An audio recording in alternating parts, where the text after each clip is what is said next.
Nora Whitfield woke to a silence that pressed against her chest like something cold and deliberate. She lay still for a moment, in the gray half-light of early morning, feeling the wrongness before she could name it. She had been a light sleeper since Daniel died. Every small sound in the house pulled at her in the nights, every creak of wood or groan of wind against the shutters. But this was not a sound that had woken her. It was the absence of all the sounds she had grown used to, and absence, she had learned, could be louder than noise. She opened her eyes. The curtains were gone. The heavy burgundy curtains that had always kept her room dark until mid-morning were simply not there. The curtain rods were bare metal against pale walls. She stared at them long enough for the strangeness to become ordinary, and then she looked at the rest of the room. The wardrobe doors hung open and empty. Not just emptied of the extra things she had stored there, but emptied of everything, every dress she owned, every shawl and coat and winter garment, all of it taken. What remained was one dress, the plain gray one she had draped over the back of the chair the night before. The carved chest at the foot of the bed was gone entirely. The painting above the fireplace was gone. In its place, a pale, clean rectangle of wall that had never seen daylight, sharply brighter than everything around it. Nora set her feet on the floor. The boards were cold. She did not look for her slippers. She stood in the middle of the room and turned slowly, making a full circle. A bed, one blanket, one dress, the walls, the ceiling, and the silence. She walked to the window. The front yard of Ashfield Estate was empty in the pale pre-dawn light. The two Whitfield family carriages were not in the yard.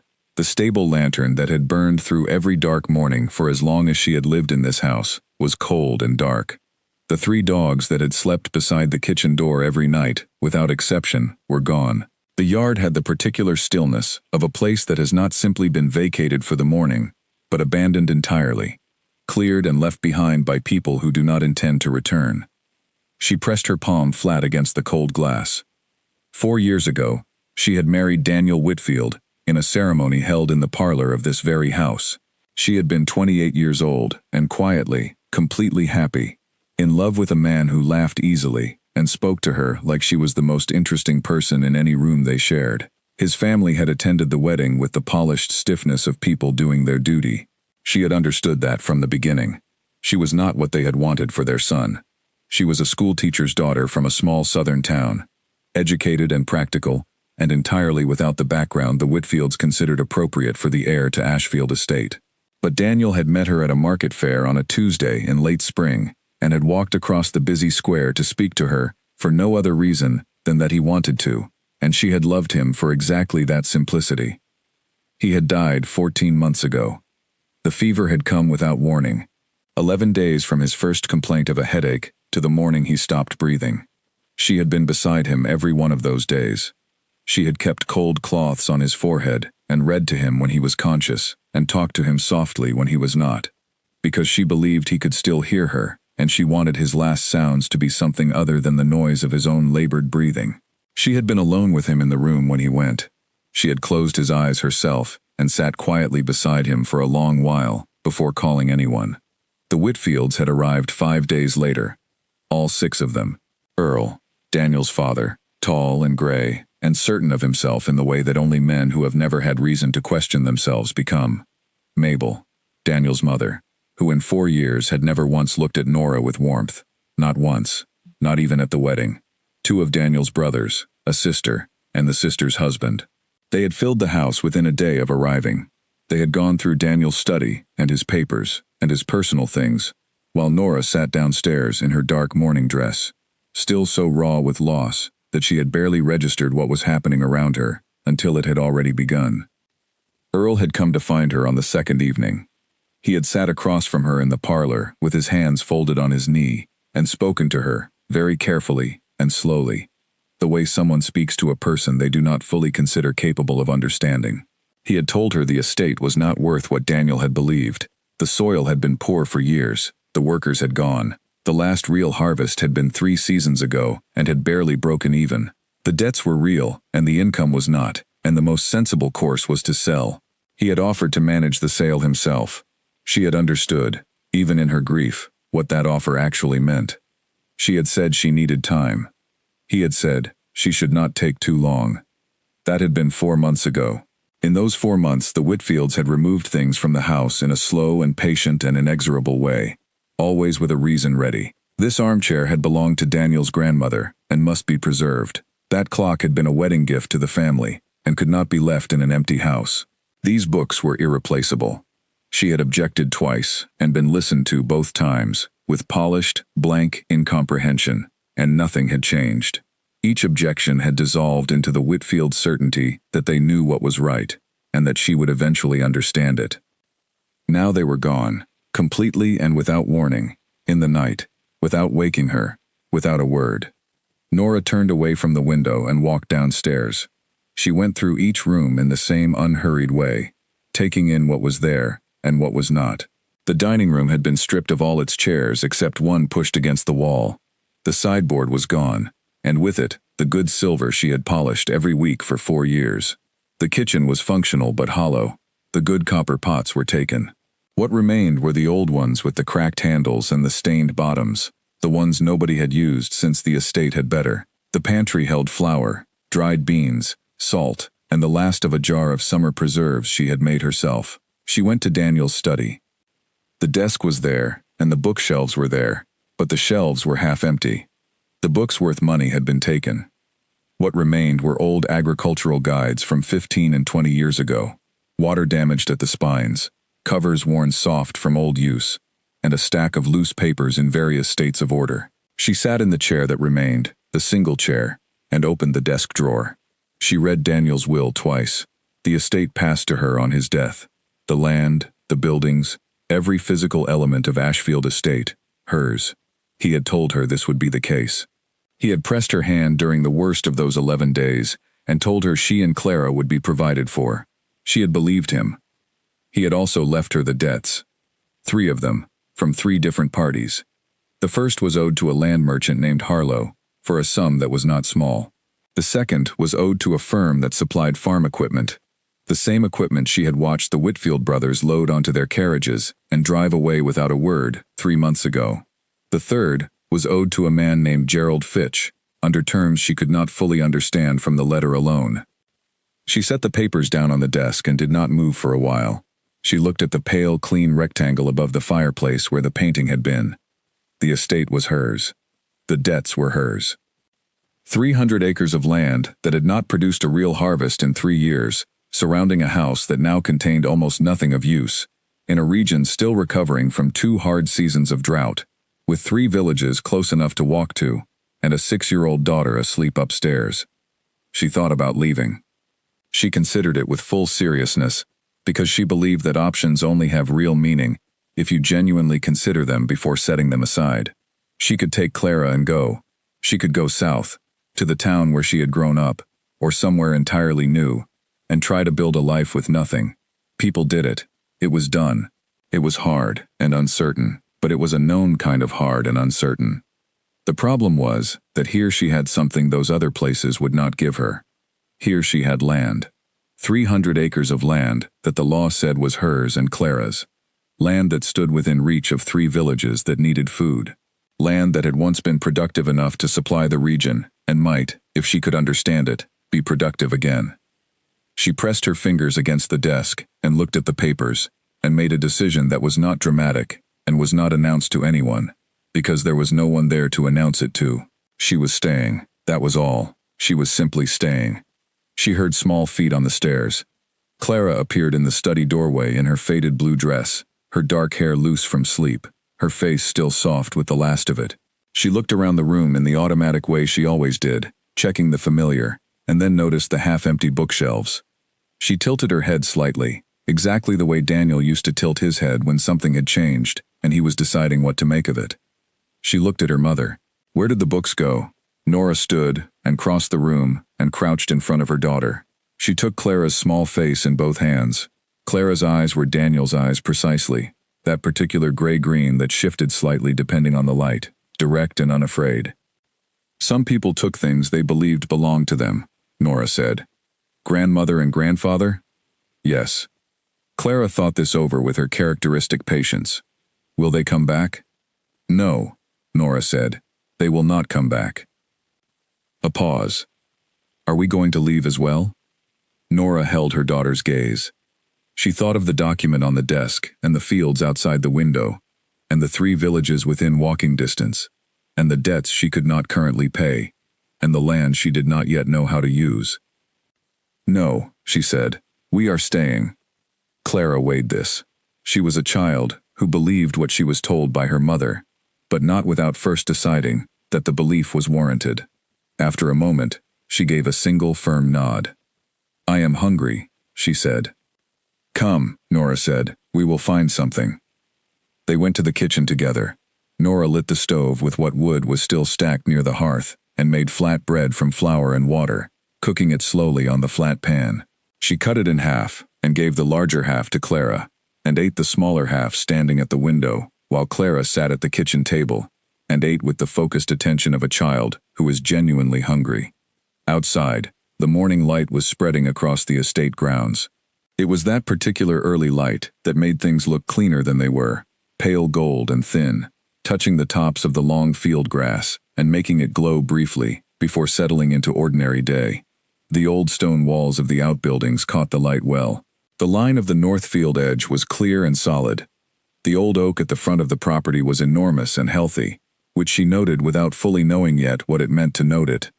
She looked at the fields and felt something she could not name exactly. Not hope, not yet. Something quieter and more foundational than hope, a kind of recognition. This land had once been something, and its bones were still here. Whatever had been done to it, whatever had been stripped from it or neglected in it, it was still 300 acres of earth, in a part of the country that needed food. She had grown up learning how to look at problems without flinching. Her father had been a patient teacher in this. "You start with what you can see," he used to say. "You write down what is actually there, not what you fear is there, and not what you wish was there, what is actually there." She would walk the land today, all of it. Clara finished eating and slid from her chair. She reached into the pocket of her dress and brought out 3 small stones she had apparently been keeping there for some time. She set them on the kitchen floor and studied them with the gravity of a judge, then selected one and returned the others to their spot on the floor, with a small, deliberate gesture that suggested she had made a permanent decision about their value. She looked up at her mother. "Can we go outside?" "Yes," Nora said. "We are going to walk every field, all of them." Clara's eyes widened slightly at the scope of this. She looked at the stone in her hand, then back at her mother. Then she straightened up with an expression of complete readiness. They put on their shoes and went out into the morning. The dew was heavy in the grass and soaked into the sides of Nora's shoes in the first 20 steps. She did not slow down. She walked the way her father had walked with her, through complicated things, slowly and without hurrying, paying attention to what was actually in front of her. She moved through the north field first, then the east, then the wide flat expanse behind the main house that the old agricultural guides in the study had described, in their faded, careful handwriting, as the most productive section of the estate in its good years. She tested the soil with her heel in different spots, pressing down and feeling how quickly or slowly the earth gave. She looked at the color of the ground where rain had flattened the grass. She noticed where the old planting rows were still faintly visible, rows she had not understood the significance of before, and now looked at differently. She noted where the drainage channels had collapsed into themselves, and where they had merely silted up, and where they still had their basic structure intact beneath the overgrowth. She wrote things down on a piece of paper she had folded into her pocket. Questions she could not yet answer, observations she could not yet interpret. She wrote what she saw. Clara walked beside her for the first hour, then settled herself beside the drainage ditch in the northeast corner, where she had found a frog. She sat at the edge of the ditch and had a quiet, earnest conversation with the frog, explaining things to it in a low, serious voice, while Nora continued walking. 3 hours later, they came back to the house. The sun was well up, and the morning had warmed. Clara was asleep, sitting against the kitchen wall within minutes of returning, her chosen stone still held loosely in her fist. Nora sat at the kitchen table with her notes. She read through what she had written and added more, and then read through it again. Then she turned the paper over, and on the clean side she wrote one line. She read it back once. She folded the paper and put it in her pocket.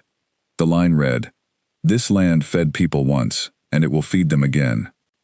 She stood. She looked out the kitchen window, at the bright, late-morning fields, the long grass moving in a steady wind, the old outbuildings casting their shadows across the earth. The Whitfields had gone in the night, expecting her to follow. They had left her with nothing but land and debt and a child, and the complete absence of anyone who believed she could succeed. She was still here. She was going to remain here. And tomorrow she would begin. The first creditor came on the third morning. Nora heard the horse while she was crouched in the east field, pressing her fingers into the soil, trying to understand what she was looking at, and not quite managing it yet. The earth in this section was pale and hard, even though it had rained 2 nights ago. She had expected rain to soften it, but it had not. She pressed deeper and found the same dryness below the surface as above, almost like pushing into packed clay, resistant and closed. She did not yet have the words to name what she was seeing, but she understood that it was wrong. The horse came around the far side of the house. The man on it was dressed in a dark coat and carried a leather satchel over one shoulder. He had the kind of face that had learned over many years to stay pleasant while delivering unpleasant things. He pulled his horse up near the gate and looked at Nora in the field. "Mrs. Whitfield," he called. She stood and wiped her hands on her dress and walked toward him. His name was Graham Cole, and he worked for a land merchant named Harlow in the next town. He was here about the debt. He opened his satchel and showed her the figures with the brisk efficiency of a man who has done this many times. 342 coins, plus 2 seasons of accumulated interest. He was sorry to come so soon, he said, but the agreement specified a notification period, and they were now well within it. He was courteous, he was clear, and he was watching her with the attentive care of someone who is assessing whether the person in front of him is going to be a problem. "You plan to stay here?" he said. He did not hide the note of disbelief. "I plan to stay," Nora said. He looked at the house, he looked at the fields, he looked back at her. "Mrs. Whitfield, I hope you will not mind me saying that the estate has not produced a meaningful harvest in 3 years, and from what I can observe, you appear to be here alone." He paused. "With a child. Mr. Harlow would be willing to purchase the estate and clear the debt entirely. You would have something left over to begin again elsewhere." "What price?" Nora said. He told her. She looked at him without any expression showing. The number he named was low. Very low. Low enough that someone who had never dealt in land prices would still see that it was low, designed to benefit the buyer and not the seller, framed as a favor while functioning as something quite different. It would clear the debt and leave her with barely enough to rent rooms in a town and feed Clara for perhaps half a year. After that, nothing. "I will pay the debt," Nora said. Cole blinked once. "With what? If you will permit the question." "With the harvest," she said. There was a silence. His horse shifted its weight. He looked at the overgrown fields again, and she could see him running the numbers honestly. A practical man dealing in what was real.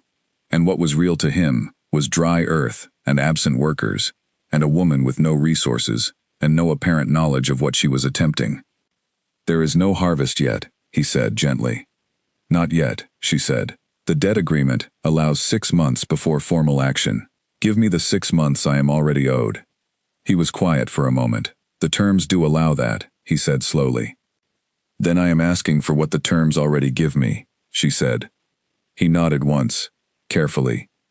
He said he would take her position to Mr. Harlow, that someone would be in contact, that he hoped she understood the difficulty of the situation.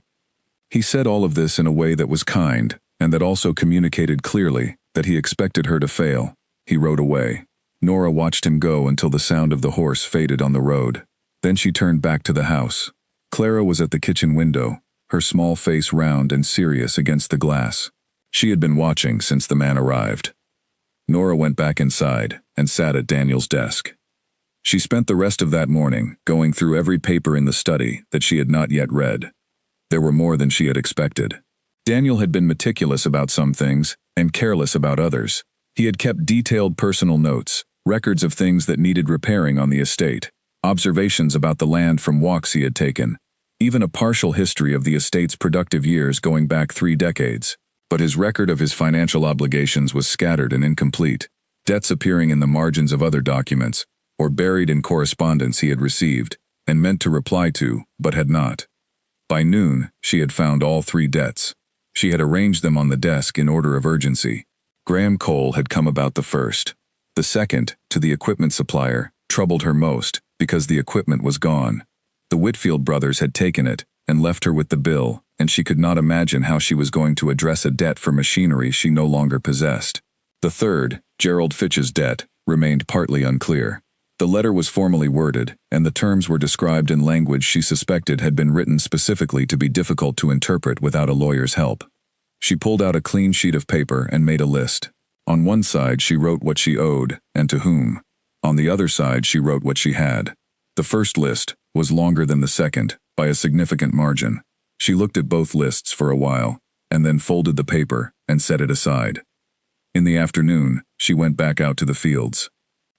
This time she moved more methodically. She had her notebook with her, the thin one she had found in the desk drawer with a few pages already used for Daniel's personal notes, and she used the clean pages to write observations. She moved through each section of each field in a careful pattern, pressing her heel into the soil at regular intervals, looking at the color of the earth, noting where the grass grew thickest and tallest, which might mean the ground held moisture better there, and where it was sparse and pale at the edges, which likely meant the opposite.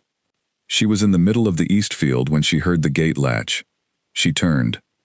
The man coming through the gate was old, or at least well past middle age, moving with the deliberate steadiness of someone whose body has slowed but not failed.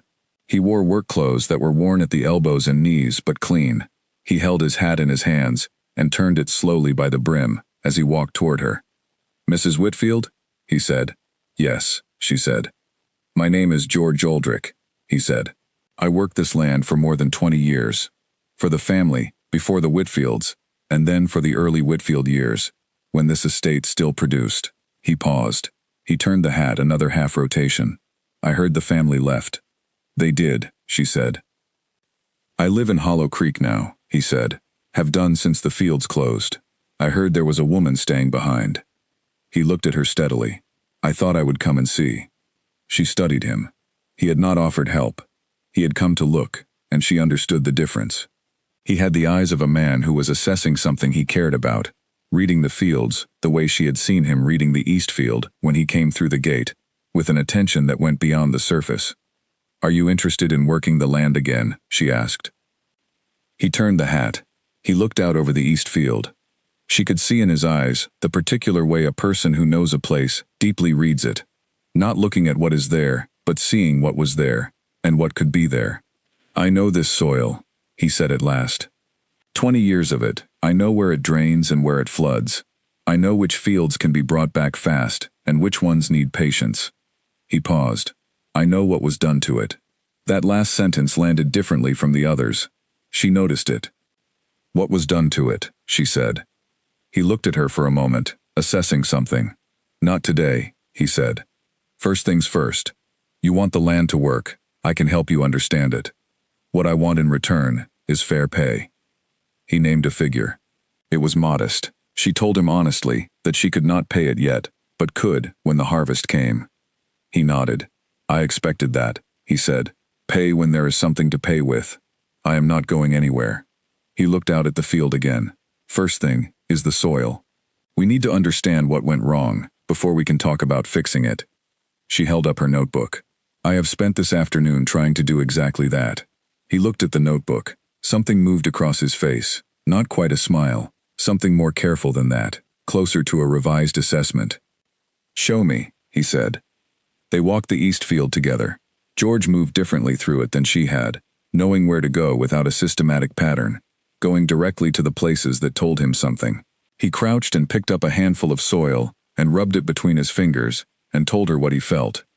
He showed her where the topsoil was gone, stripped away by years of hard planting, with nothing put back into the earth, leaving a pale, thin layer that could barely sustain a seedling. He showed her where the drainage channels had been blocked by accumulated neglect, until water had no path out and sat below the surface, drowning the roots of anything planted there, even though the surface looked dry. Nora wrote while he talked. Her hand moved constantly across the notebook pages. He would stop and check that she had written something before moving to the next observation, and she had the impression this was a habit from years of working with people who needed to learn things properly. At the end of the afternoon, they stood at the edge of the field. "This land is not dead," George said. She looked at him. "It is tired," he said. badly used. But not dead. You can come back from tired. You cannot come back from dead. He held her gaze. Do you understand the difference? I do, she said. Then understand this as well. It has to be done right. You cannot push this soil the way it was pushed before. If you do, it will give you one season, and then close up on you entirely. He looked at the field. Done properly, with the right sequence of fields and the right methods, you could have a real harvest in one season.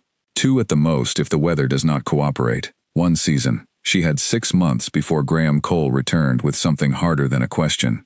I am going to the villages tomorrow, she said. He looked at her sideways. He did not say anything.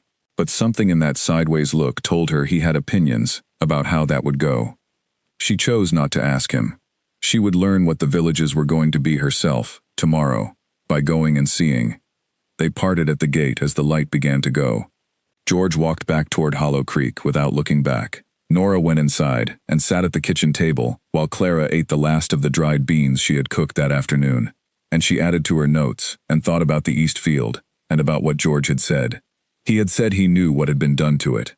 He had chosen not to tell her yet. She had chosen not to press him. Some information needs to be received at the right moment to be used properly, and she had a feeling that whatever George knew about what had happened to this soil was going to matter more once she had seen the land herself for a few more days. She also thought about what it meant that he had come. Nobody had sent him. No one had arranged it. He had heard a woman had been left behind, and he had come to look. And when he had looked, he had stayed. 20 years he had worked this land. The Whitfields had closed the fields, and he had gone to Hollow Creek and done odd jobs, and now he had walked back through the gate of his own decision. She did not yet know enough to call him an ally, but he was here, and he knew things she needed to know, and that was somewhere to start.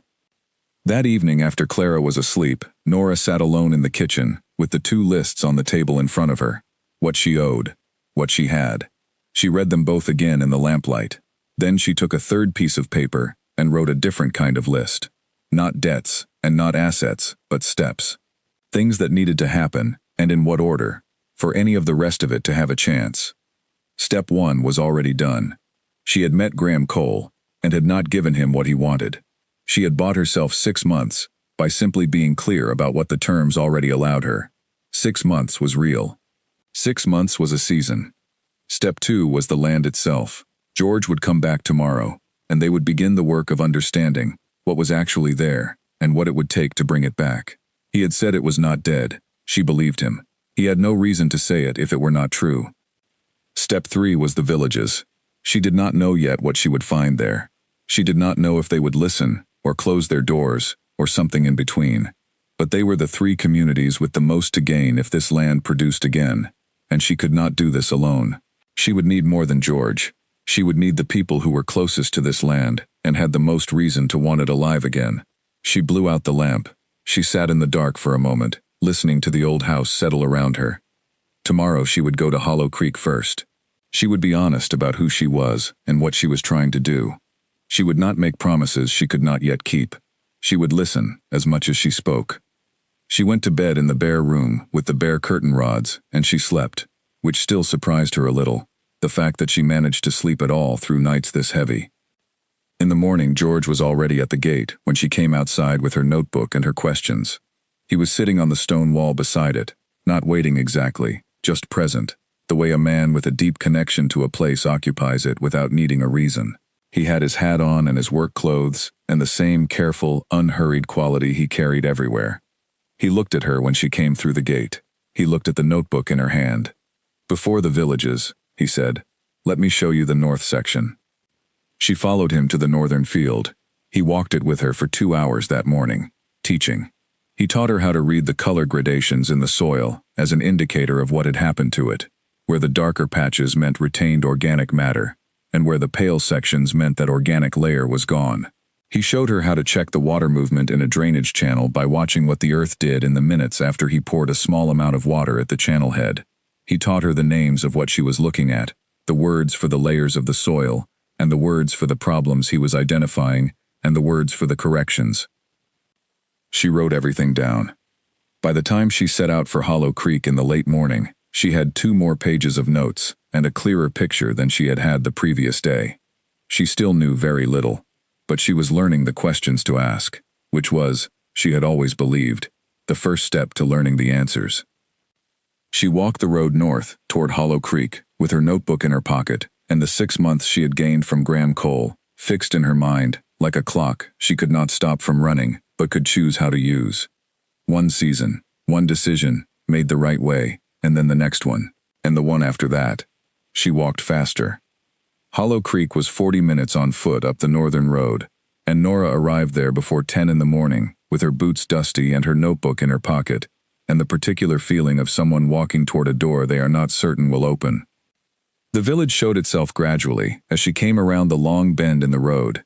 First the smoke from morning fires rising straight in the still air, then the rooftops, then the whole small shape of it, a cluster of stone houses along a lane, a stone well at the center, a few chickens loose near the far fence. It was not a prosperous place, not obviously, but it was a functioning one.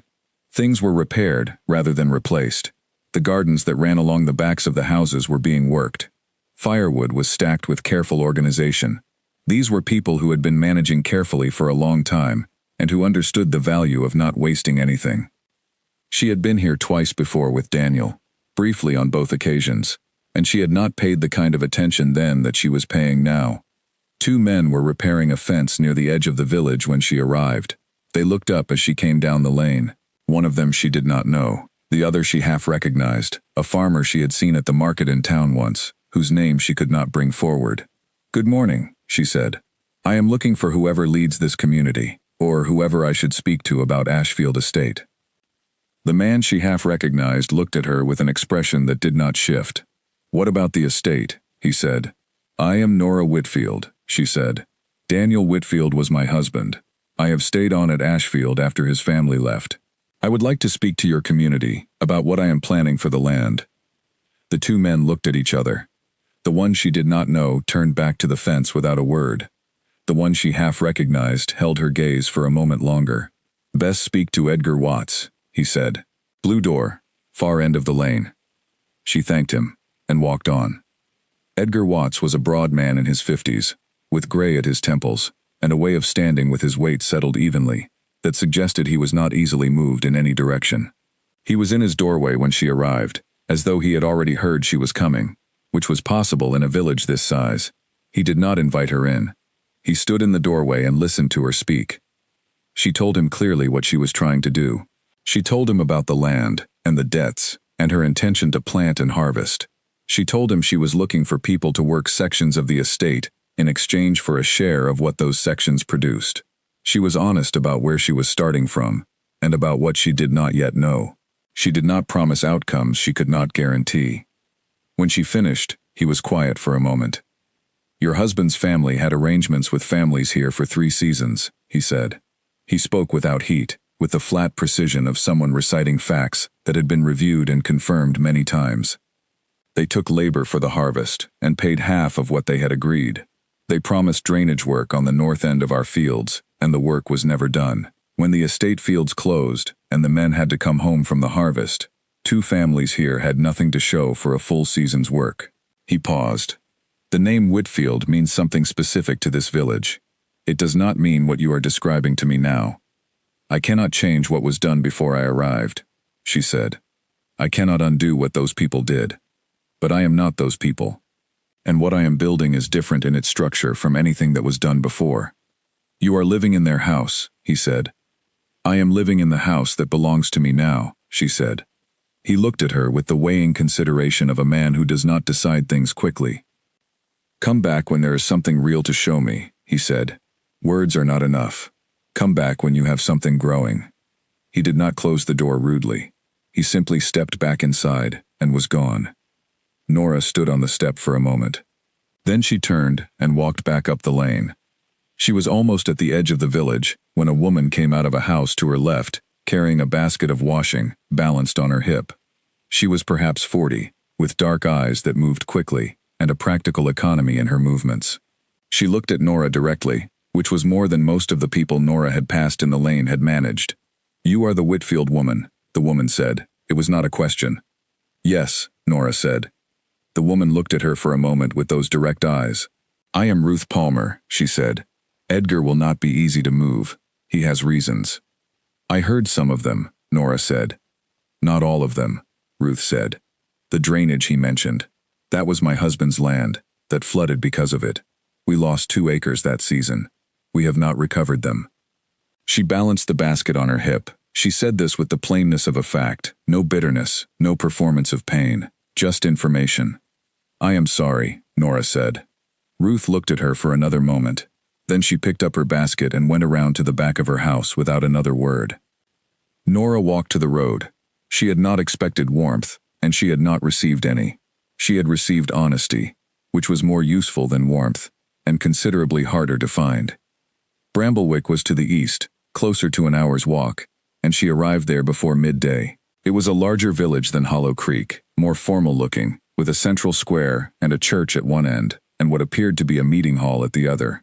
The fields to the north of the village were being worked by several people, and she could see even from the road that the crops there were thin.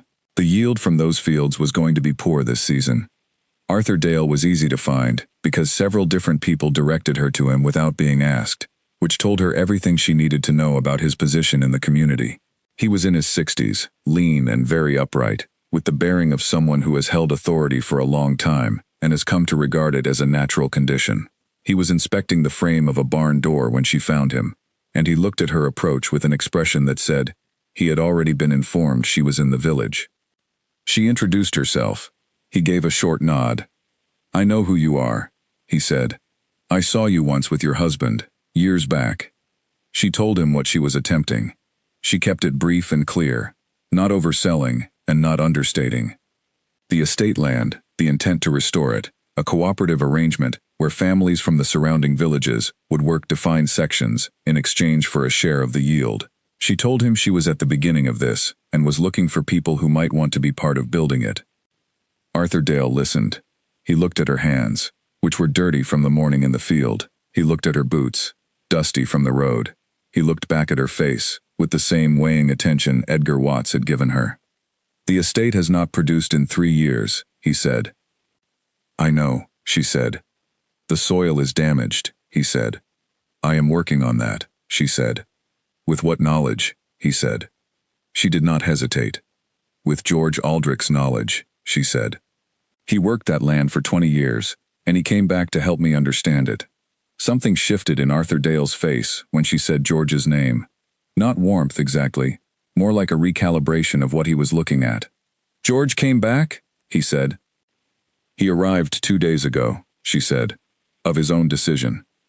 Arthur Dale was quiet for a moment. He turned back to the barn door. He pressed the frame at one of the hinges, testing the joint. Then he looked at her again. Come back when there is something growing, he said. This community cannot commit its people's time and labor to a plan. When you have a field showing something real, something I can bring people to see with their own eyes, come back and we will talk about what might be possible. She thanked him and walked back toward the road. Thorn's End was to the south, the smallest of the 3 villages. Perhaps 40 families at most, settled at the end of a narrow lane that turned off the main road and finished at the foot of a low hillside. She reached it in the late afternoon.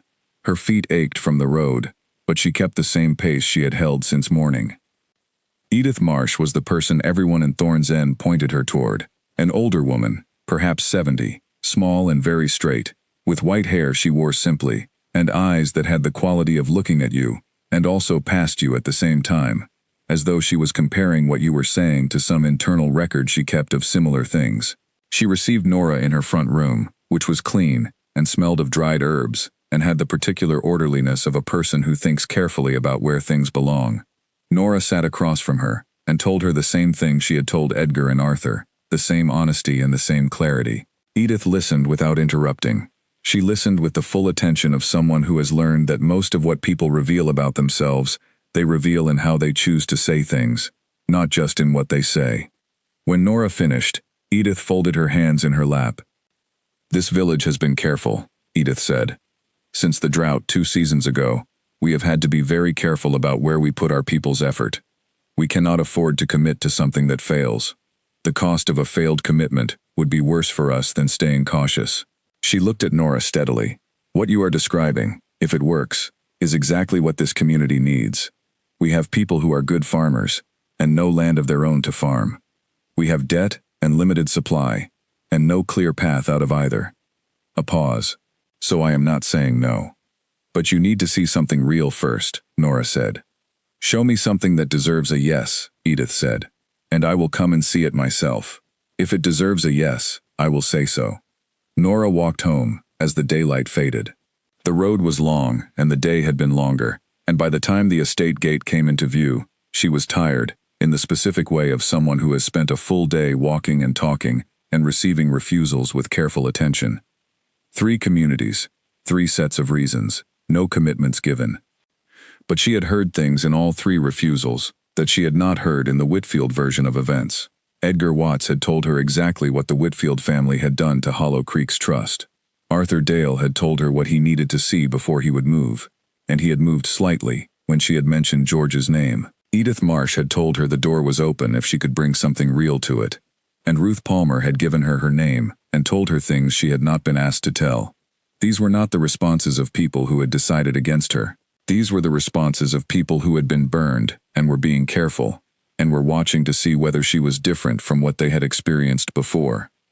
She came around the last bend in the road, and found George sitting on the stone wall beside the estate gate. He was doing nothing in particular, just occupying the wall, his hat on, his eyes moving over the fields with the automatic reading of someone who has spent a lifetime looking at growing things. He looked at her when she came up the road. He did not ask how it went. He looked at her face. Hollow Creek, she said. Edgar, he said. Yes. Bramblewick? Arthur Dale. He said come back when something is growing, but he listened when I mentioned your name. Something that was not quite a smile crossed George's face. Thorn's End? An older woman named Edith Marsh. She said show her something that deserves a yes. George nodded slowly. None of them said it was impossible, she said. No, he said, they did not. He stood up from the wall and put his hat more firmly on his head. Tomorrow, he said. We start in the north section. It is the smallest field and the least damaged. Start small, start correctly, and let the work show itself. He walked up the road toward Hollow Creek without looking back. She went inside. Clara had eaten the bread she had left that morning and was sitting on the kitchen floor with her stones and a careful private arrangement she had been working on all day. She looked up when Nora came in. How was it? She asked. Honest, Nora said. Clara seemed to consider whether this was a sufficient answer. Then she returned to her stones. Nora sat at the kitchen table and opened her notebook to a new page. She wrote the names of the 3 villages and the name of each person she had spoken to, and below each name she wrote what she had actually heard in what they had said, not the surface refusal, but the real meaning underneath it. Edgar Watts. The name is wrong. Show me the work is different. Arthur Dale. The plan is not enough. Show me it is real. Edith Marsh. The potential is there. Show me it deserves commitment. She read this back. Then she wrote one more thing. What they all need, not words, something growing. She blew out the lamp and sat in the dark for a moment. Then she went to bed with the clear knowledge that tomorrow would be difficult, and the equally clear knowledge that she was going to do it anyway. That was, she had discovered, sometimes the only thing you needed to know. She lay awake for a while that night, thinking about what Edith Marsh had said. Show me something that deserves a yes. Edith had said it as the most reasonable thing in the world, which it was, and Nora did not fault her for it. She faulted the situation that had made it necessary, the years of promises that had come to nothing, the Whitfield pattern of asking for commitment and then failing to honor the terms. She thought about what she was building in terms of what it was going to have to overcome, not just the soil, not just the debt. The distance between the Whitfield name and the kind of yes she needed from these communities was a distance created by specific acts of bad faith, and that distance could not be covered by explanations or good intentions. It could only be covered by demonstrated results. That was not unjust. It was in fact exactly right. She would expect the same caution from anyone in their position, which meant the only path forward was the one she was already on. Work the north section correctly, build the result, and bring the result back to them. Bring them to see it with their own eyes. She thought about Ruth Palmer, standing in the lane with the washing basket, saying the words about her husband's 2 flooded acres, with the plain voice of someone who has learned to state loss as fact rather than wound. She had given Nora her name. That was not nothing. Ruth Palmer did not seem like someone who gave her name to things she did not intend to think about again. She thought about Arthur Dale's response when she had mentioned George's name, the subtle revision in his expression, the recalculation that had happened behind his eyes. George's name had done something in that moment that her own words had not been able to do, and she needed to understand what that meant. What it meant was that in this region, among these people, George Aldrich represented something. 20 years of honest work on this land. 20 years of knowledge that had not been corrupted by the Whitfield approach. When she had left the estate fields and come back, people noticed that. The return of someone with real knowledge and real integrity to land that had been managed without either was a fact that carried weight. She was glad he had come. She was glad he was still there. She intended to be as worthy of his knowledge as she could manage to be. She turned over in the bare room with the bare curtain rods and looked at the ceiling. She thought about the 40 minutes walking each village had taken from the estate.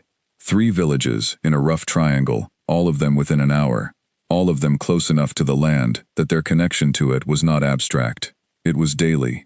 It was winter stores and seasonal debt, and the gap between what their own small plots could produce and what they actually needed to get through a year.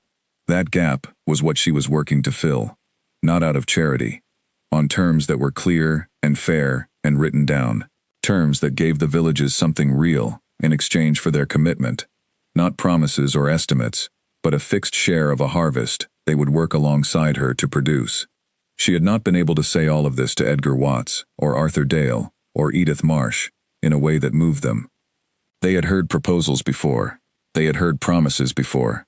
What she needed was the thing she was building, solid and green and alive in the North Field, and that thing was coming.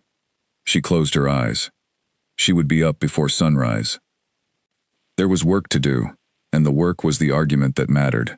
3 weeks into the work on the north section, while George was testing the drainage channels and Nora was clearing dead growth from the eastern edge, Clara called out from behind the largest of the stone outbuildings.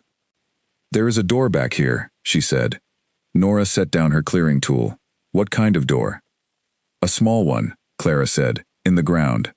Nora walked around the back of the outbuilding. Clara was standing near the far wall, pointing at a wooden hatch set nearly flush with the stone foundation, invisible under a dense growth of ivy that had crept along the ground and up the lower section of the wall. She had walked past this exact spot many times since arriving and had not noticed it.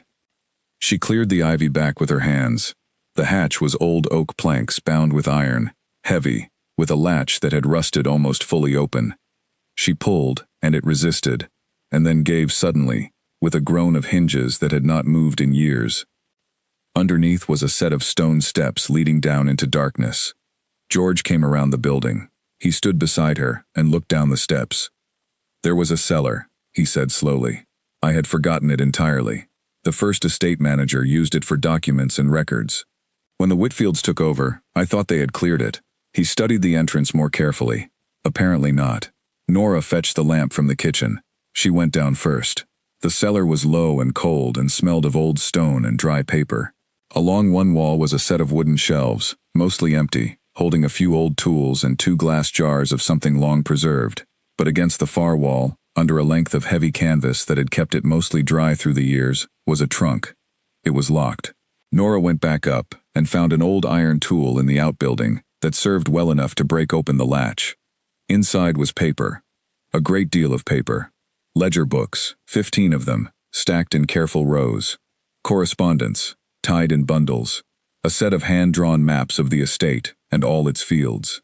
And at the very bottom, under all of it, a collection of personal letters folded and sealed, some of the seals broken and some intact. They carried everything up to the kitchen table. George opened the first ledger and looked at it for a long moment without speaking. Nora watched his face. "These go back 22 years, he said. He began reading. She began reading beside him. They sat at the table in the late afternoon light and turned pages and did not speak for a long time. The ledgers were the estate's complete financial records. Income, expenditure, harvest yields, soil notes, labor costs, detailed and precise. And the picture they painted was entirely different from what Nora had been told. She had been told the land was poor. She had been told it had never been particularly productive. She had been told this by Earl Whitfield, with the patient certainty of someone conveying a settled fact. In the years before the Whitfields had bought the estate, and for 3 years after they had taken ownership, the records showed something else entirely. The estate had produced substantial harvests. Not spectacular, not exceptional, but steady and real. Enough grain to supply the 3 surrounding villages, and sell the remainder into the wider market. Enough income to maintain the buildings and the workers, and pay the yearly obligations with money to spare. She had been looking at a productive farm. She just had not known it. "George," she said. He was already reading what she was about to ask him about. He held up one finger, not impatiently, just asking her to wait while he finished the page. Then he set the ledger down and looked at her. "7 years ago," he said. "That is when it changed." She turned to the ledger from 7 years ago and found it quickly. The year after Daniel had taken formal ownership of the estate from his father. The farming practices had changed that year. The changes were recorded in careful, neutral language, almost bureaucratic in their plainness. Crop rotation abandoned. Same fields planted with the same crop season after season without rest. No soil amendments applied. Drainage channels left without maintenance. At the time, recorded as management decisions. Looking at them now, knowing what had come after, they read differently. The yield held for the first 2 seasons, George said, because the soil had reserves. You cannot exhaust good soil instantly. It gives for a while, even when you are taking everything and putting nothing back. Then the reserves run out. And then the yield dropped, she said. And then they planted more to compensate for the lower yield, George said, which made it worse faster. She was already reading the letters. The personal ones, at the bottom of the trunk. She had to work carefully with some of them because they were faded and the ink had spread slightly into the paper over the years. But she could read them. They were between Earl Whitfield and a man identified only as a business partner. The same man who appeared on the original estate deed as a co-signatory when Earl had first bought the property. She read the first letter through once. Then she read it again, more slowly. Then she set it down on the table and looked at George. He had been watching her. "What does it say?" he asked. She read him the relevant passage.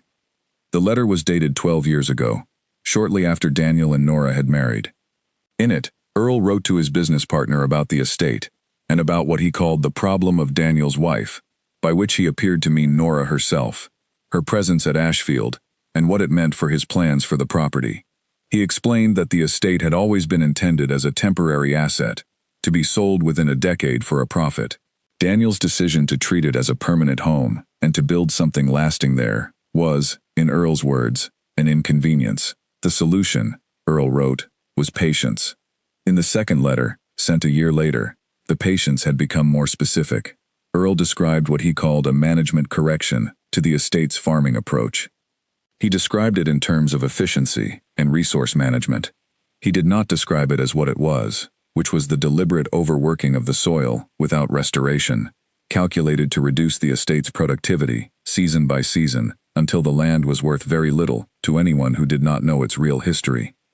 The plan, as the letters made clear, was this: run the land down quietly, over years. When Daniel eventually died, the estate would be worth very little. The widow, a woman without farming knowledge and without resources, would have no realistic option but to sell. And the natural buyer, the one with the legal and financial position to acquire it cleanly, was Earl Whitfield himself. He had intended to buy his own son's estate from his son's grieving wife at the lowest possible price, after arranging in advance for that price to be as low as possible. Nora sat at the kitchen table after she finished reading and looked at the stack of letters in front of her. George was quiet for a while.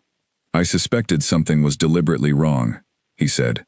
"I tried to say so to the people I worked under.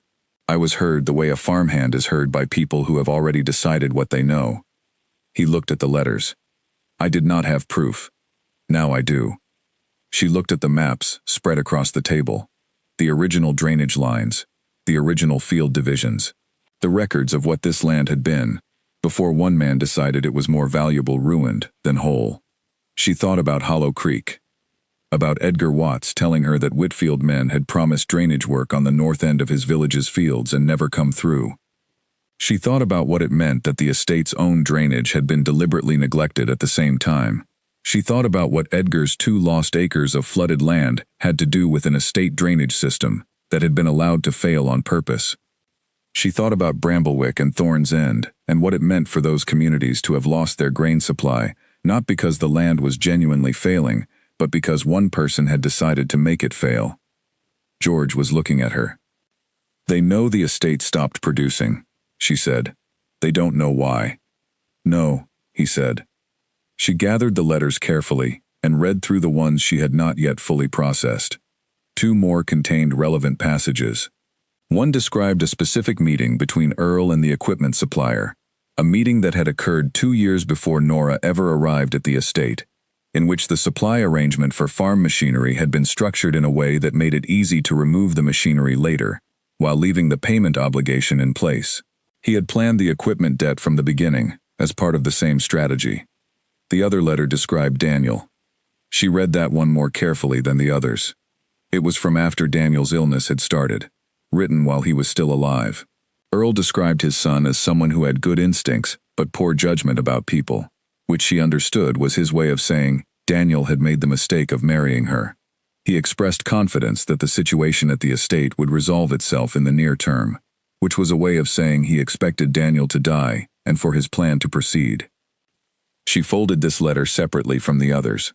She sat at the table for a long time. What had begun for her as a question of survival, whether she could keep this estate and feed herself and Clara, and eventually pay 3 debts, had become something else entirely. The land had not failed on its own. It had been deliberately destroyed, field by field, season by season, year by year, by a plan that extended back more than a decade, and that had consequences reaching far beyond one estate. The 3 villages around it had lost their income, and their food supply, and their trust in anyone connected to this place, because of a strategy one man had executed, with patience and calculation. And now those villages were struggling under debts to grain suppliers who had stepped in to fill the gap, while the land that could have fed them sat overgrown and exhausted 2 miles from their doors. "George," she said. "Yes," he said. "How far back can we bring this land, honestly?" He understood what she was asking. He looked at the maps spread on the table, and at the ledgers, and at her, and he thought carefully before answering. "If we work the north section the way we have started," he said, "and add in the original drainage lines these maps show, which we now know were functional and simply blocked, the north section and the east upper section can both produce before the end of this season." He tapped the largest map. "These 2 sections together, with good labor, are enough for a real harvest. The rest of the land needs more time, but these 2 are recoverable this season." "We need more labor than we have," she said. "Yes," he said. "And the villages will not give us that labor until they see something real," she said. "That is correct." She looked at the ledgers and the maps and the letters. She thought about the specific shape of what had been done to this land and to the people around it. Then she thought about what it would mean to undo it. "We keep working," she said. "When the north section shows something, we go back to the villages. Not with words this time. We invite them here to see it." George nodded once. She gathered the ledgers and the maps and the letters and put them back in the trunk, but she moved the trunk from the cellar to the study, where it would stay accessible. She did not know yet exactly when she would need what was in it, but she had the certainty of someone who has just discovered that the fight they are in is larger than they understood, and that the things in that trunk were evidence of something that mattered beyond her own interests. She put the letters from Earl Whitfield in a separate envelope and put that envelope in the desk drawer. That evening, she sat at the kitchen table with the estate maps in front of her and traced the original drainage lines with her finger, comparing them to what she had seen on the land. She matched the field names in the maps to the sections she had walked. She read the old harvest records again and let the numbers settle in her mind. This land had fed 3 villages for more than a decade. It had stopped because one man had wanted to buy it cheaply. She was going to start it again. Not as an act of defiance, not as a statement about anything. She was going to start it again because the land could give it, and the people around her needed it, and her daughter needed to eat, and the debts were real. Those were the reasons that mattered. She blew out the lamp. Tomorrow they would go back to the north section and the work George had already begun there. and they would work it correctly, and they would wait. The land had been patient under what had been done to it. She could be patient too. She looked at the maps again before she closed them for the night. She traced the original Northfield boundary with her finger, comparing it to what she had walked. She checked the original planting record against what George had told her about the soil's current state, and the numbers aligned precisely with what the deliberate overplanting would have produced. The ledgers and the letters, and what her eyes and hands had told her about the land, all told the same story from different directions. George knocked on the study door after supper that evening. He rarely came to the house after the working day was done, which made her pay attention when he did. He came in and sat in the chair across the desk without being invited, which he also rarely did. He looked at the maps. "I want to tell you something," he said. She waited. Before the Whitfields brought in the practices that ruined this soil, this land was producing at a level that fed Hollow Creek, Bramblewick, and Thorn's End through the lean seasons. Not just supplied them, fed them. He looked at her. Edgar Watts lost 2 acres of his flooded field, the same season the estate drainage was deliberately left to fail. Those two things are connected. The estate's drainage fed into the network that managed the water table for the North Fields of Hollow Creek. When it was blocked up here, it changed the water movement down there. Nora stared at him. "The flooding that took Edgar's acres," she said. "Had a cause," George said. "Not the weather, not bad luck. A management decision made at this estate." She sat back. "I cannot prove that to Edgar's satisfaction from what is in that trunk," George said. "I suspect it, but I cannot make it a fact he can take anywhere. But I know it. I have known it for 7 years, and I have had no way to say it that would be heard." She looked at the maps on the desk. She looked at the original drainage lines, and at the estate boundary, and at where Hollow Creek's north fields were, relative to the estate's drainage outflow. "He does not know," she said. "Edgar knows the estate's drainage failed," George said. "He does not know it was done deliberately, or that it affected his fields." Nora thought about this. She thought about Edgar Watts closing his door, and telling her the Whitfield name meant something specific. She thought about what that something specific was partly built on. "If he knew," she said carefully, "what would it change?" George thought about this for a while. "It would not undo the 2 acres, he said, but it would change what his refusal is actually about. Right now he is refusing someone connected to a family that wronged him. If he understood that the wrong was larger than he knew, and that what you are building is specifically a correction of that wrong, it might change the basis of what he is deciding." She looked at the letters. She had not intended to use them as anything other than a private record, a piece of history that explained what had happened to the land. She had not thought about them as something to show to anyone. She thought about it now. "Not yet," she said at last. "When the north section is showing something real, when I have something to bring to the villages, then I will decide what to say, and what to show, and to whom." She looked at George. "Does that seem right to you?" He considered it. "Yes," he said. "Information without something to back it up is just a story. Wait until the land speaks first." He stood and went back to his room above the stable, which was where he stayed when he did not return to Hollow Creek. Nora sat at the desk alone for a while after he left. She looked at the maps and the ledgers and the letters, and she thought about what it meant to sit in the middle of a history she had not made and be the person responsible for what came next. She had not chosen this. She had chosen to stay, which was different. The history was Earl Whitfield's to own, the deliberate ruin of 300 acres and the downstream damage to 3 communities that had depended on what those acres produced. She had not made any of it. But she was here, and the land was here, and the consequences were here, and the question of what came next was hers, whether she had chosen it or not. She gathered the maps and folded them carefully, and returned them to the trunk. She left the trunk in the study, where she could reach it. Then she went to bed with the clean, specific certainty of someone who has understood what they are working toward and why it matters. Tomorrow the north section. Tomorrow the real work. The first planting attempt failed on a Tuesday. They had spent 9 days preparing the North Field's easternmost section. George had shown Nora how to work the soil without forcing it, loosening the compacted layer gradually, working in the dried organic material they had composted from the dead growth they had cleared, creating a pathway through the earth that water could move through and roots could follow. Nora had done most of the physical labor herself, learning the right angle and pressure from watching George, and then adjusting until she had it. Her hands blistered on the 4th day. By the 9th day, the blisters were gone, and the calluses were beginning. They had planted seed wheat that George had brought from Hollow Creek, bought from a family there, who kept a good store of seed from their own stronger harvests. The variety was suited to this soil. The timing was correct. The section they had prepared was as ready as they could make it with what they had. 9 days after planting, nothing. On the 12th day, George crouched over the planted rows for a long time without moving. Then he stood. "Water management," he said. "The moisture is not reaching the root zone. The channel we repaired is too narrow at the east end. The water spreads to the sides before it soaks down to where the seed is waiting." They had done everything right, except that one thing, and that one thing was enough. They rebuilt the channel over 2 days, widening it and reshaping the approach angle so that water was directed to spread evenly across the root zone, rather than running off at the edges. It was careful work, and it took longer than she had hoped. By the time they replanted the section, they had lost 2 weeks of a window that was already tight. The second attempt took hold, but slowly. Much more slowly than any of George's estimates, even his most cautious ones. He did not pretend otherwise. He crouched over the emergence in the mornings and looked at it closely, and then stood up and said, "The soil needs more recovery time than I measured. It is responding, but it is responding slowly." A pause.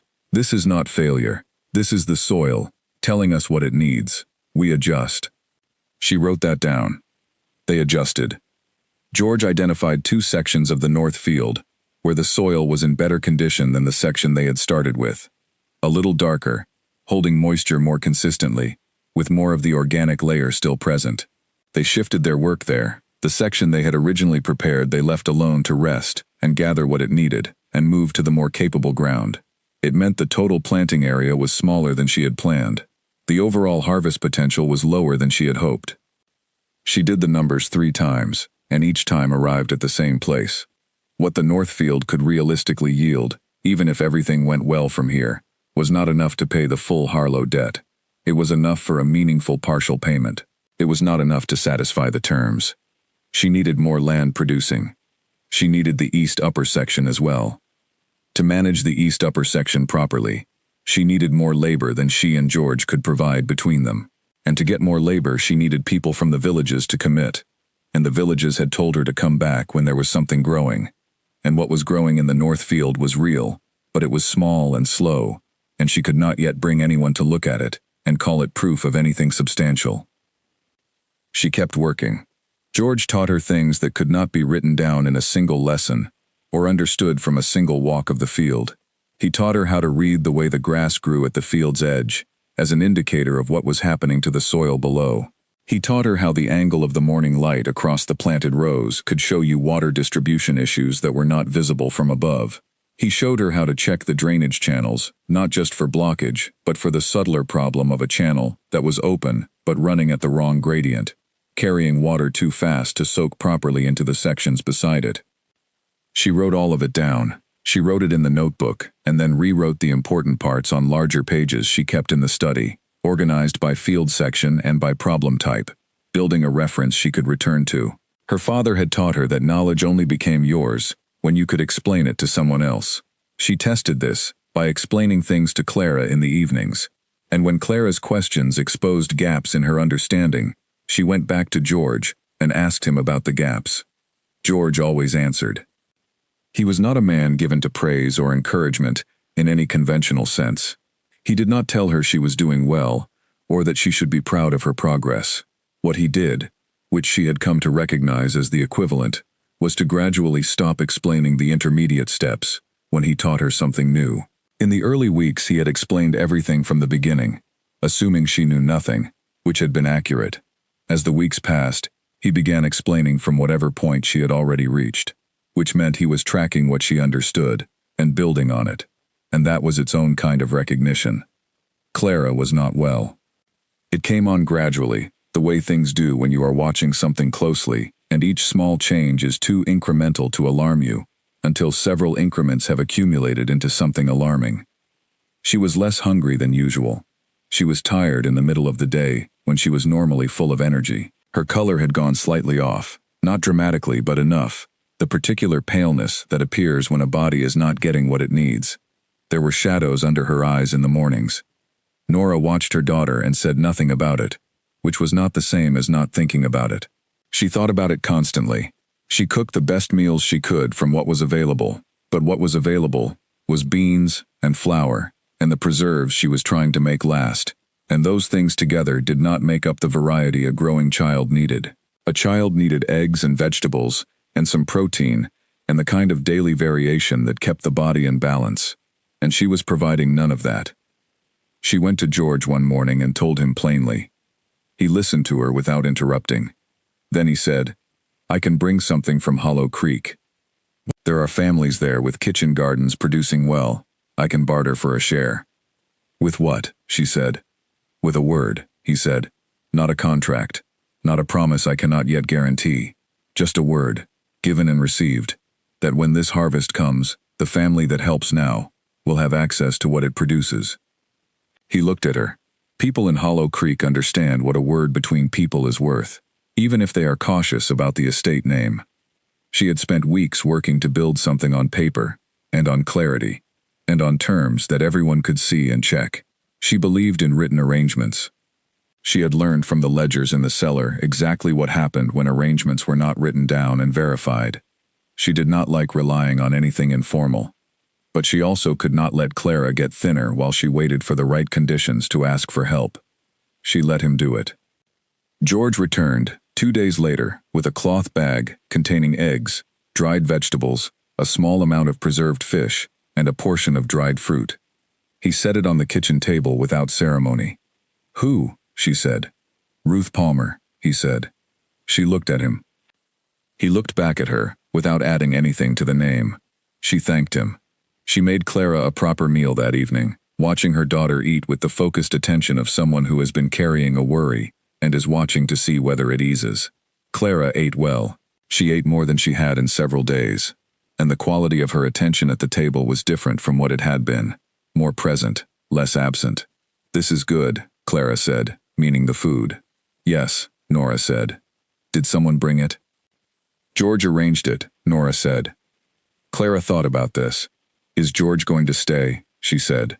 She asked it with the directness of a child who goes straight to what she wants to know. "I believe so," Nora said. Clara looked at her plate. Then she looked up.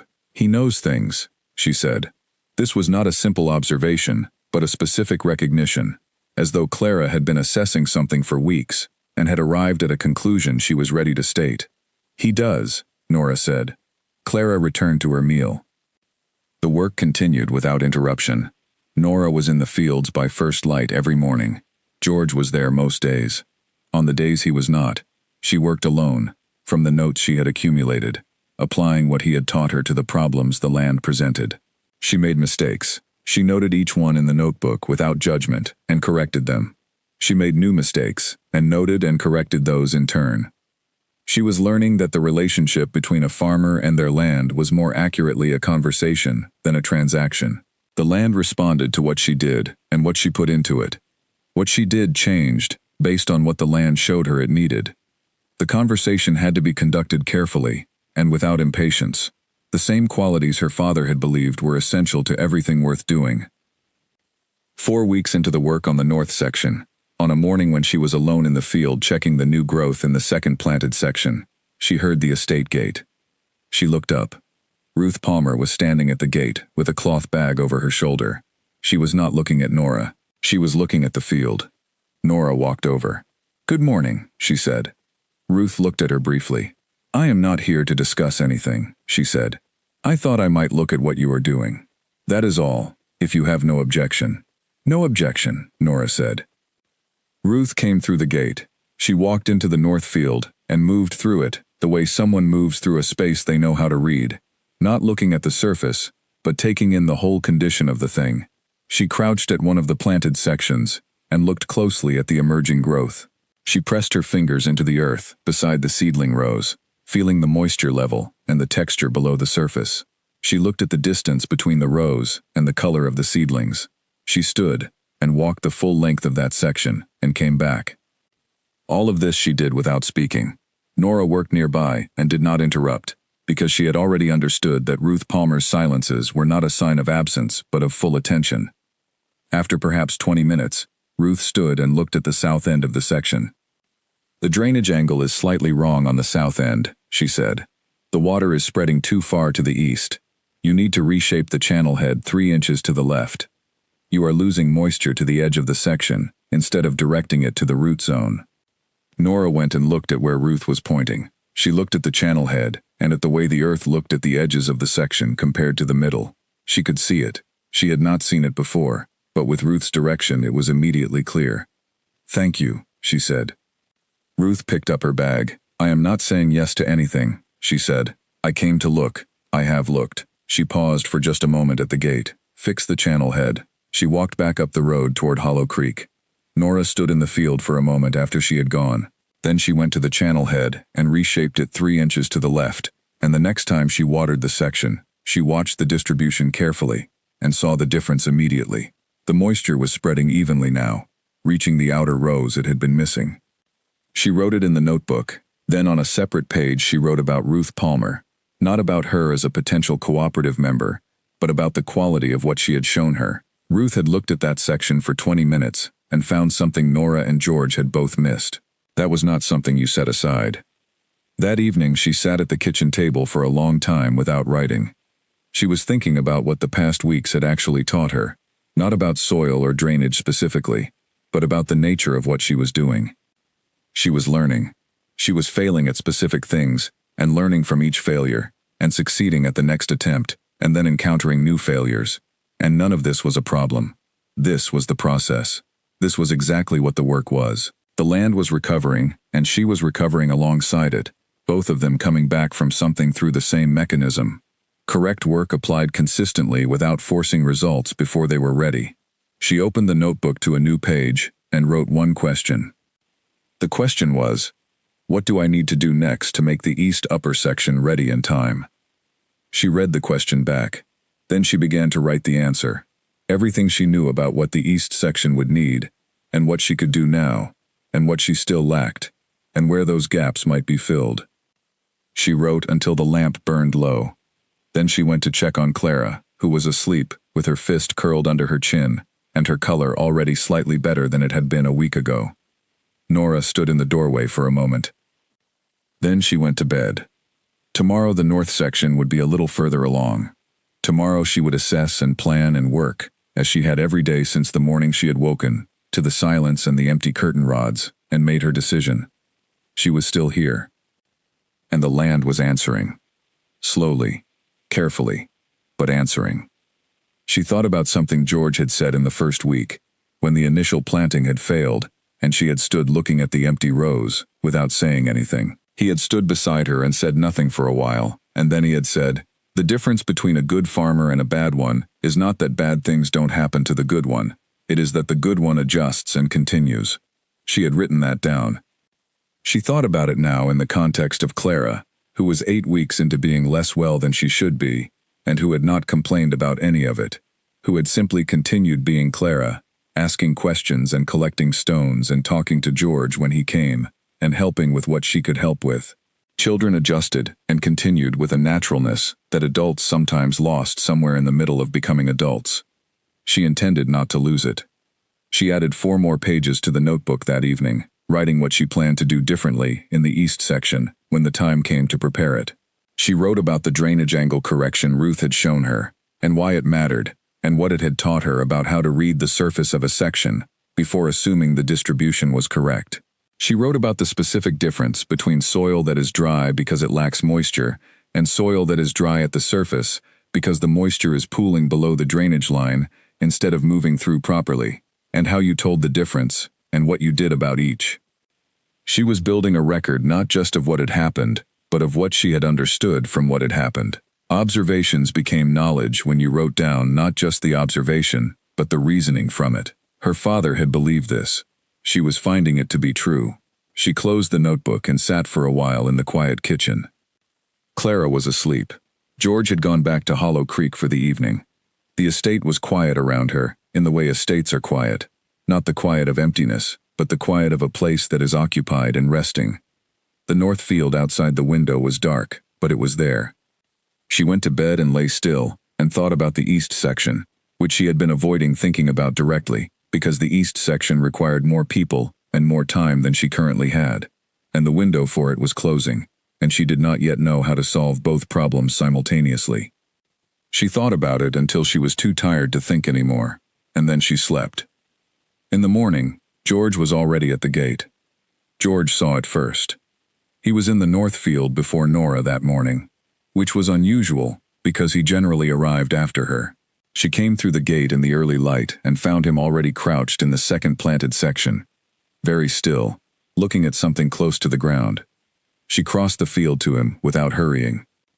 He did not look up when she reached him.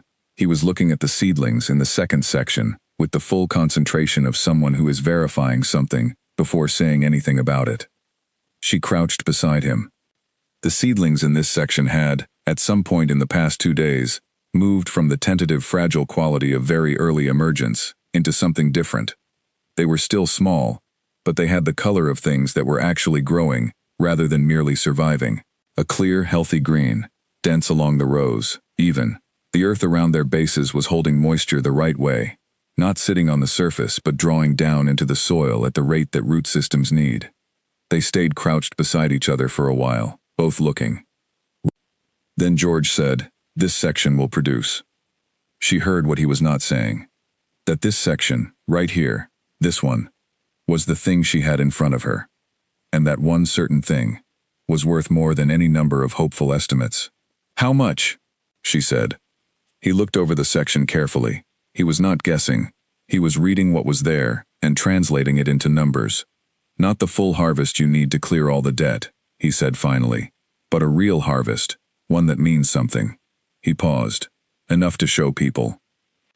She stood. She looked at the row of green seedlings in the morning light. Something in her chest released that she had not known was held tight.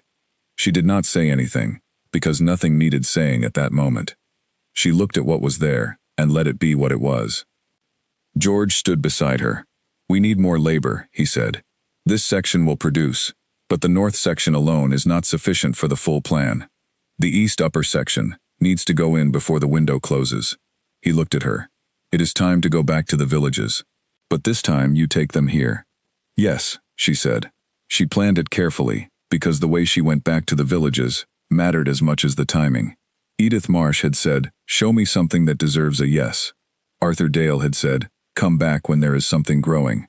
Edgar Watts had said, "Come back when you have something real." All three of them had given her the same condition, stated differently, and she was now in a position to meet it. She sent a message to Edith Marsh first, through a boy who carried notes between the estate and Thorn's End for a coin. She asked simply whether Edith would come to the estate and look at the north field. Edith arrived 2 mornings later on foot, alone, moving with the deliberate steadiness of someone in her 70s, who has concluded that steadiness is more efficient than hurry. She came through the gate and greeted Nora briefly and waited. Nora took her directly to the second section of the north field without preamble. She did not describe what Edith was about to see. She let Edith arrive at it with her own eyes. Edith walked the rows. She crouched as George had crouched, pressed her fingers into the earth beside the seedlings, felt the soil moisture at different depths. She looked at the density of the emergence and the color of the leaves. She stood and walked the full length of the section, and then walked back along the other side. She checked the drainage channel work, running her hand along the channel wall and testing the angle, with the instinctive knowledge of someone who has managed drainage for decades. She took her time, nearly 30 minutes in the section, moving and looking and feeling, before she came to stand beside Nora. "George Aldrich's work," she said. "Both of ours," Nora said. Edith looked at the section. "You said a cooperative arrangement," she said. "I want to hear what that means, in specific terms. Not the idea, the structure." Nora told her precisely.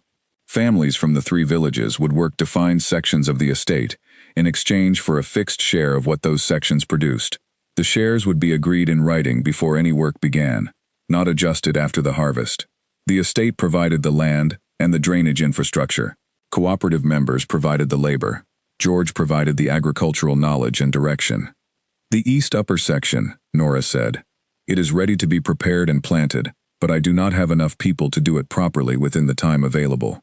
If Thorn's End families work that section, a defined share of its yield belongs to Thorn's End. The terms would be written down and signed before anyone commits a single day. She watched Edith think. Edith had the particular quality of thinking slowly enough that you could see it happening without it being slowness at all. It was more like thoroughness that moved at its own correct pace. "I can bring 4 families," Edith said at last. "They will come here and look at this field first. If they agree what they see is real, they will commit. If they do not, we walk away with no obligation and no hard feeling." "That is exactly what I am asking," Nora said. Edith looked at the green rose one more time. "It is real," she said, not as a compliment, as an observation, stated plainly. She left, and Nora went back to work. Owen Barr arrived that same afternoon, which she had not expected. He came through the gate without any announcement, a young man in his mid-20s with a farmer's build and a farmer's way of moving through ground he was assessing. He said he was from Bramblewick. He had heard, he said, that something was happening at the estate. He had decided to come and see for himself, rather than wait to hear more about it secondhand. She liked that about him before he said another word. She took him to the North Field. He looked at it the way Edith had looked at it, but differently, more physical in his assessment, crouching and rising quickly, and moving to the next spot, and crouching again. He tested the soil with his hands and his knuckles, and the back of his wrist, each test getting different information. He was reading the field the way someone reads it when they grew up doing this. "I grew up farming," he said when he straightened up. "My family's plot flooded 2 seasons ago. We have not had our own land since." He looked at the field. "We lost a good piece of ground to flooding that should have been preventable if the drainage maintenance had been done properly by the people responsible for it upstream." He said this without bitterness, as information. "I have been doing whatever work I could find since." He looked at Nora. "I am willing to work here. Not as a formal Bramblewick commitment. On my own account. I will give my labor, and I want a fair share." She told him the same terms she had told Edith. He said yes without hesitating. The next morning, a woman arrived from Thorn's End, who gave her name as Dot Birch. She was in her 50s, weathered in the particular way of someone who has spent most of their life outdoors, and she had a way of looking at things from multiple angles before committing to an assessment that suggested she had learned caution through experience rather than disposition. Edith had sent her ahead of the other families, she explained, to look with her own eyes before the families committed. She walked the Northfield section for 40 minutes. She checked the soil at multiple points, and looked at the spacing of the seedlings, and tested the drainage channel, and looked at the angle of the sun across the rows.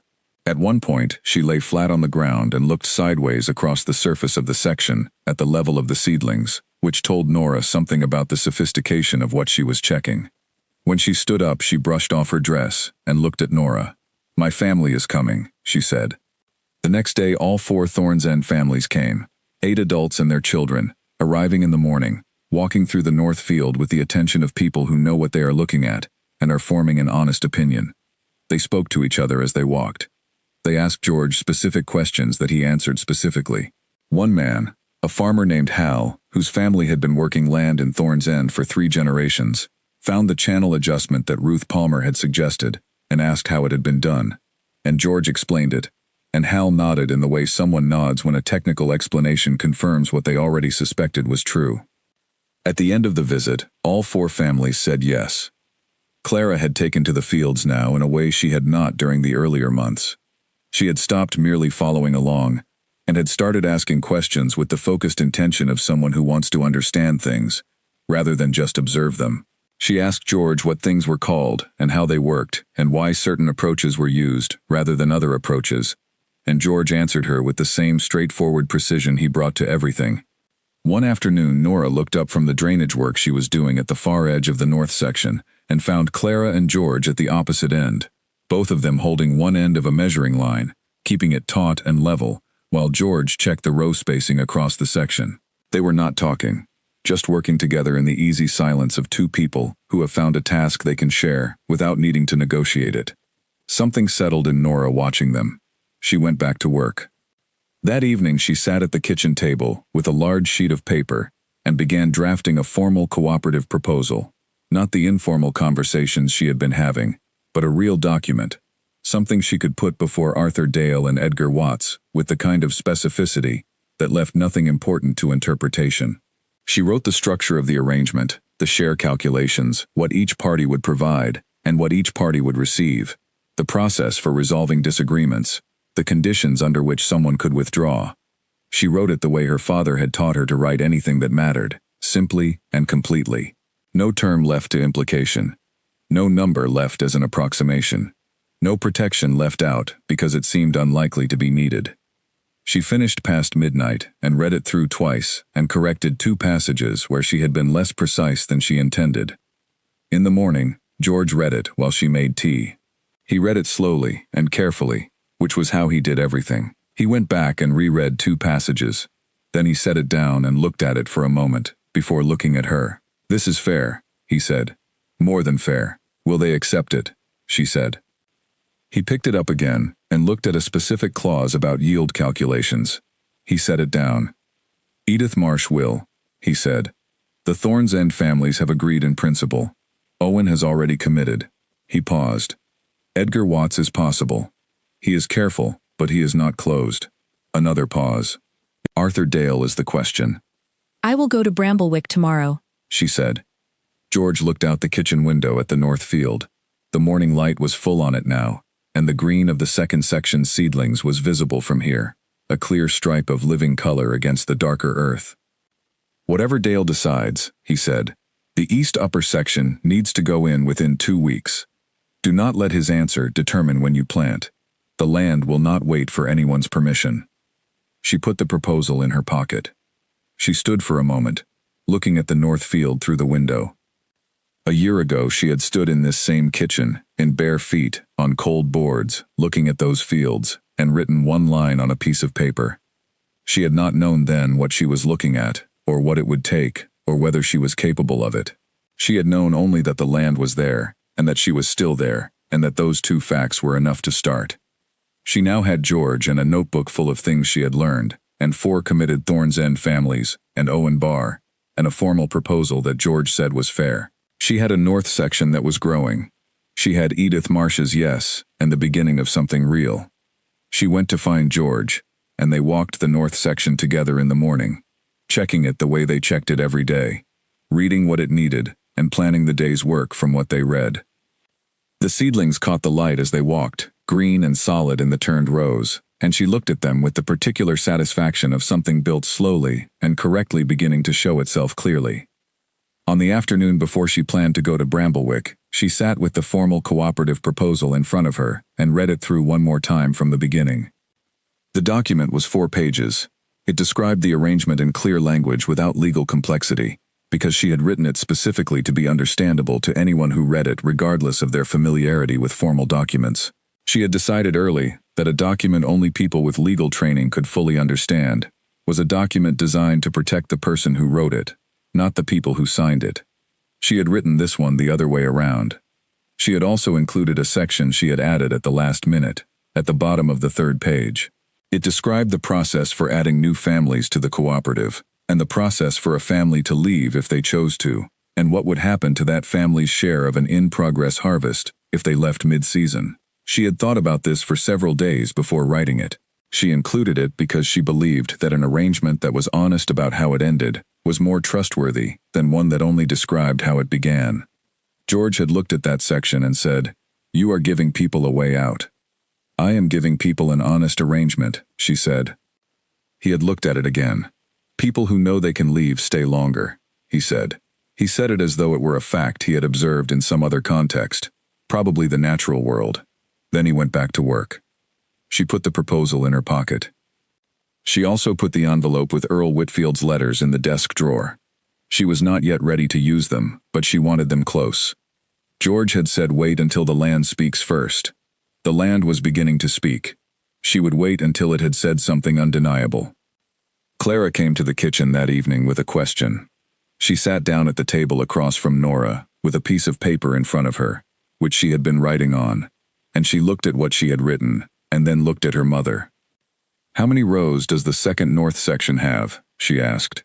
Nora looked at her. "Why?" "I am working out how much grain it will produce," Clara said. "I want to check if my numbers are right." Nora looked at the piece of paper. Clara had written out a calculation, rows times seeds per row, times an estimate of germination rate, which she had apparently asked George for at some point. The structure of the calculation was correct. The number she had arrived at was close to what Nora had in her own accounts. 52 rows, Nora said. Clara wrote this down and adjusted her calculation. She looked at the result. That is enough to make a fair payment, she said. She meant the debt. She had been paying attention to the debt discussion for months and had apparently been running her own numbers. It is a start, Nora said. Combined with the east section when it is in, it will be more. Clara looked at her calculation. The east section is bigger, she said. Yes, Nora said. Clara wrote something else on her paper. Then she looked up. Good, she said. She gathered her paper and went back to her room. Nora sat at the table after she had gone and did not immediately go back to her own accounts. She sat for a moment. Then she picked up her pen and went back to work, and the evening was quiet around the house, and through the window the north field was dark but present, and in 2 days she would be in Bramblewick with the proposal in her hand. Arthur Dale came to the estate himself, which was not what she had expected. She had gone to Bramblewick as planned, with the written proposal in hand, and had found Arthur Dale in the central square with 2 other men, discussing the state of the community's east-facing crops, which were not producing well. The stalks she could see in the distance were thinner than they should have been at this stage of the season, and the men were speaking with the particular tension of farmers reviewing numbers that are not going to change in their favor. She had waited at a respectful distance until Arthur acknowledged her, which he did, with a nod that had the quality of someone who had been aware of her presence from the moment she appeared and was deciding when to give it his attention. She gave him the proposal. She did not speak while he read it. She let him read in silence. He read it twice, which she had not expected from a first reading. Most people read it once and then had questions. He read it the second time with the same care as the first, which told her he was not just getting the content, but weighing the specific language. He folded it and held it. Families from this community, he said, working land that belongs to someone else. Working sections, allocated to them, she said, for a fixed share agreed before any work is done. Under your authority, he said. Under the arrangement's authority, she said. The terms are written down, fixed before the first day of work, not adjustable after the harvest. He looked at her steadily. The Whitfields made agreements with people in this region, he said, written and otherwise. Those agreements were not honored. I am not the Whitfields, she said. You carry their name, he said. By marriage, she said, not by choice, and not by the behavior that made that name mean what it means to you. She met his eyes. The proposal in your hands was written so that every party has legal standing to enforce their share. It was written specifically to protect the families who commit to it, not to protect me. If you doubt that, read it again, and find me the clause that does otherwise. He looked at the folded proposal in his hand. Come and look at the north field, she said. That is all. Come and see what is there, and then decide on the basis of what you actually see. He did not say yes. He said he would think about it and let her know. She thanked him and walked back to the road. 2 days later, in the early morning, Arthur Dale appeared at the estate gate.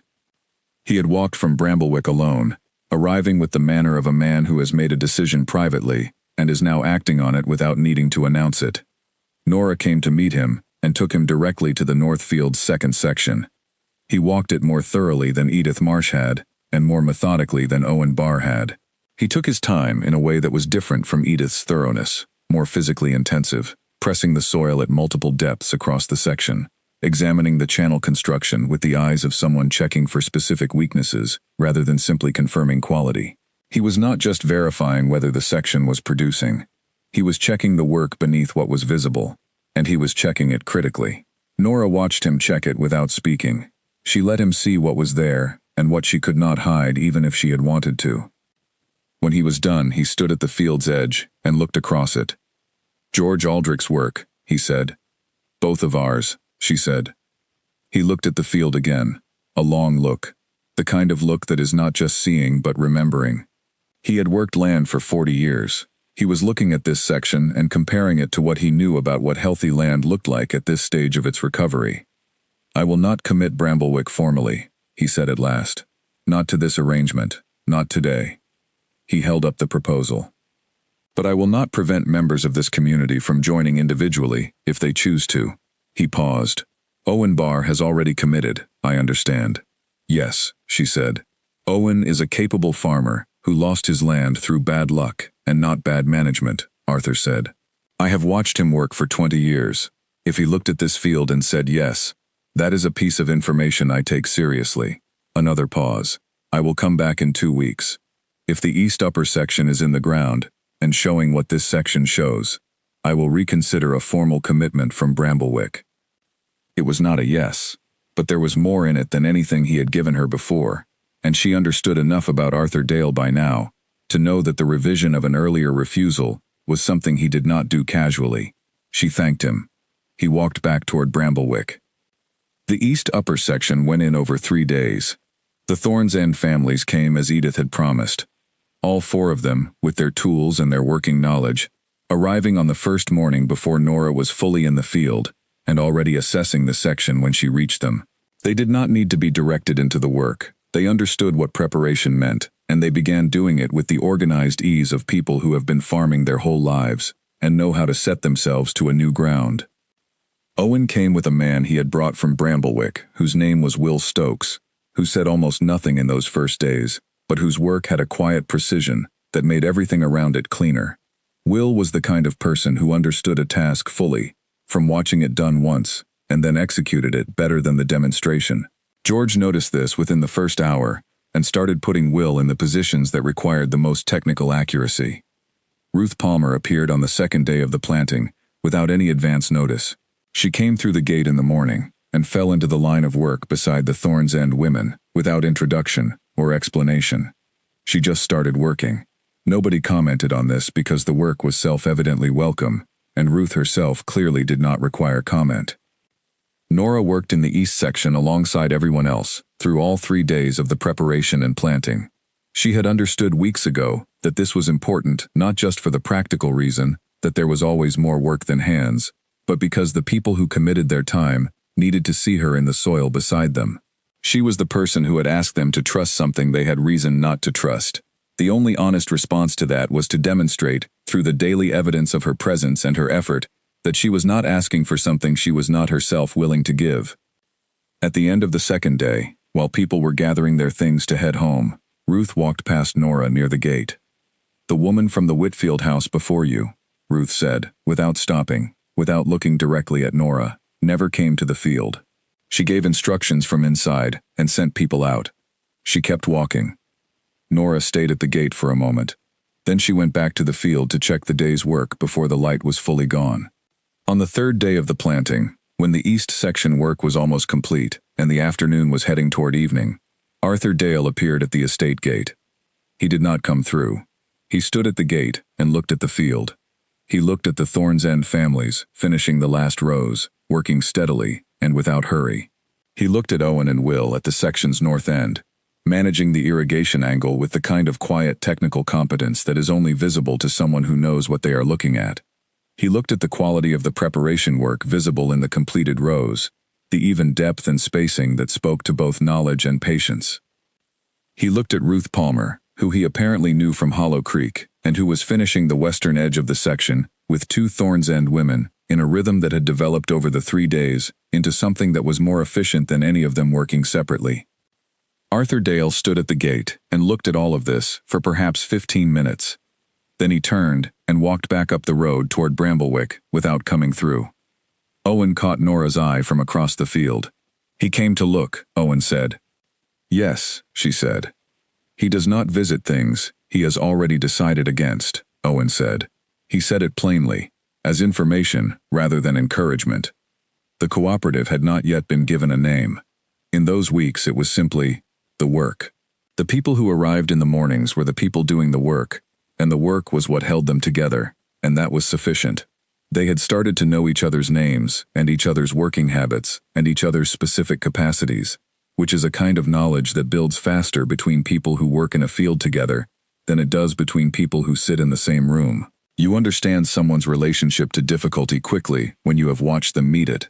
Clara moved through all of it as though she belonged there, which she did, and which the cooperative families recognized without needing to discuss it. She helped with whatever needed helping. She sat with the youngest children of the Thorns End families in the late afternoons and talked to them and showed them things she had found in the fields, a particular kind of beetle, a drainage stone with an interesting shape, and the children from those families did not ignore her.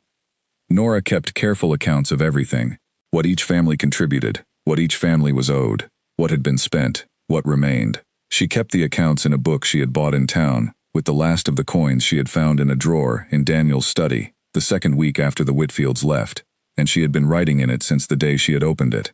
The record was available to anyone who wanted to look at it. She had said so explicitly to every family who had joined, and she had meant it, and nobody had yet asked, because the arrangement ran cleanly enough that there had been no occasion for dispute.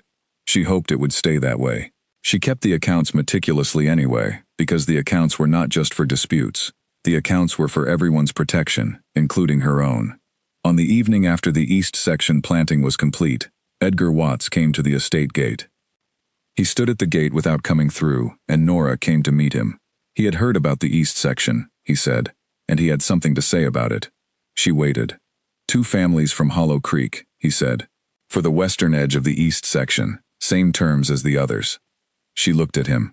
He was not a man who softened things or added cushioning to what he said. Same terms as everyone else, she said, in writing before they begin. He nodded once. Ruth Palmer has been here, she said. I know, he said. He met her eyes directly. Ruth does not give her time to things she does not believe in. That is not a common thing. He left without further conversation. She went inside and sat at the desk and added Edgar Watts's commitment and the 2 Hollow Creek families to the cooperative records, writing each name clearly and noting the section and the terms. Then she looked at the full list of who was now part of this work. The Thorns End families, Owen and Will from Bramblewick, Ruth Palmer, Edgar's 2 Hollow Creek families. 14 people across 3 villages, not counting George, who was his own category. She was still missing Arthur Dale's formal commitment. She was still carrying the Harlow debt and the Fitch debt and the equipment debt. She still had more land than she had people to manage it fully.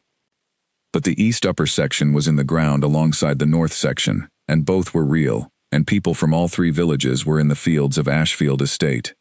The estate that had been stripped and abandoned and left to fail quietly was now the center of something that had not been there before. It did not have a name yet. It did not need one yet.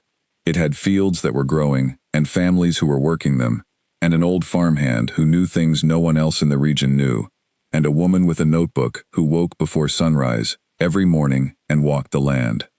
That was what it was. And it was enough.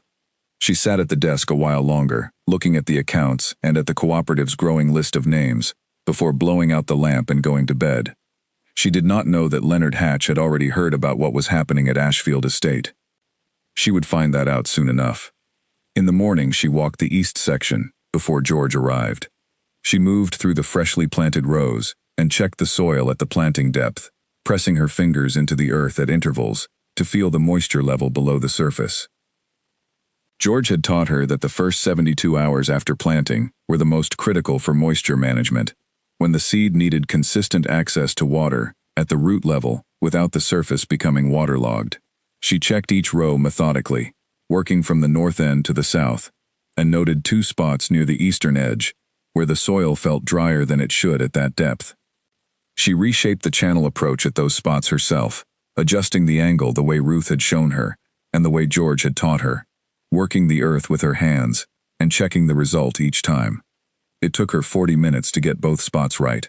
When George arrived and she showed him what she had found and what she had done about it, he looked at the adjustments carefully and then looked at her.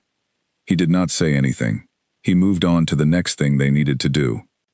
She understood that this was his version of approval. That afternoon, Dot Birch stayed behind after the other Thorns End families had gone home. She walked with Nora to the north section and stood looking at the second planted area in the low afternoon light. "We have been watching Hatch's men," Dot said.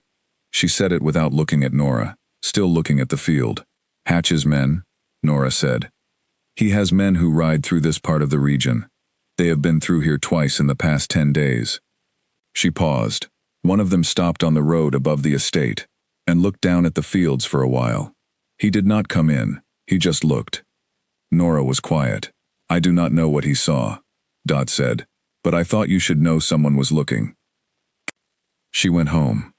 Nora stood in the north section for a while after Dot left. She thought about what Dot had said, and what it might mean, and what, if anything, she could do about it.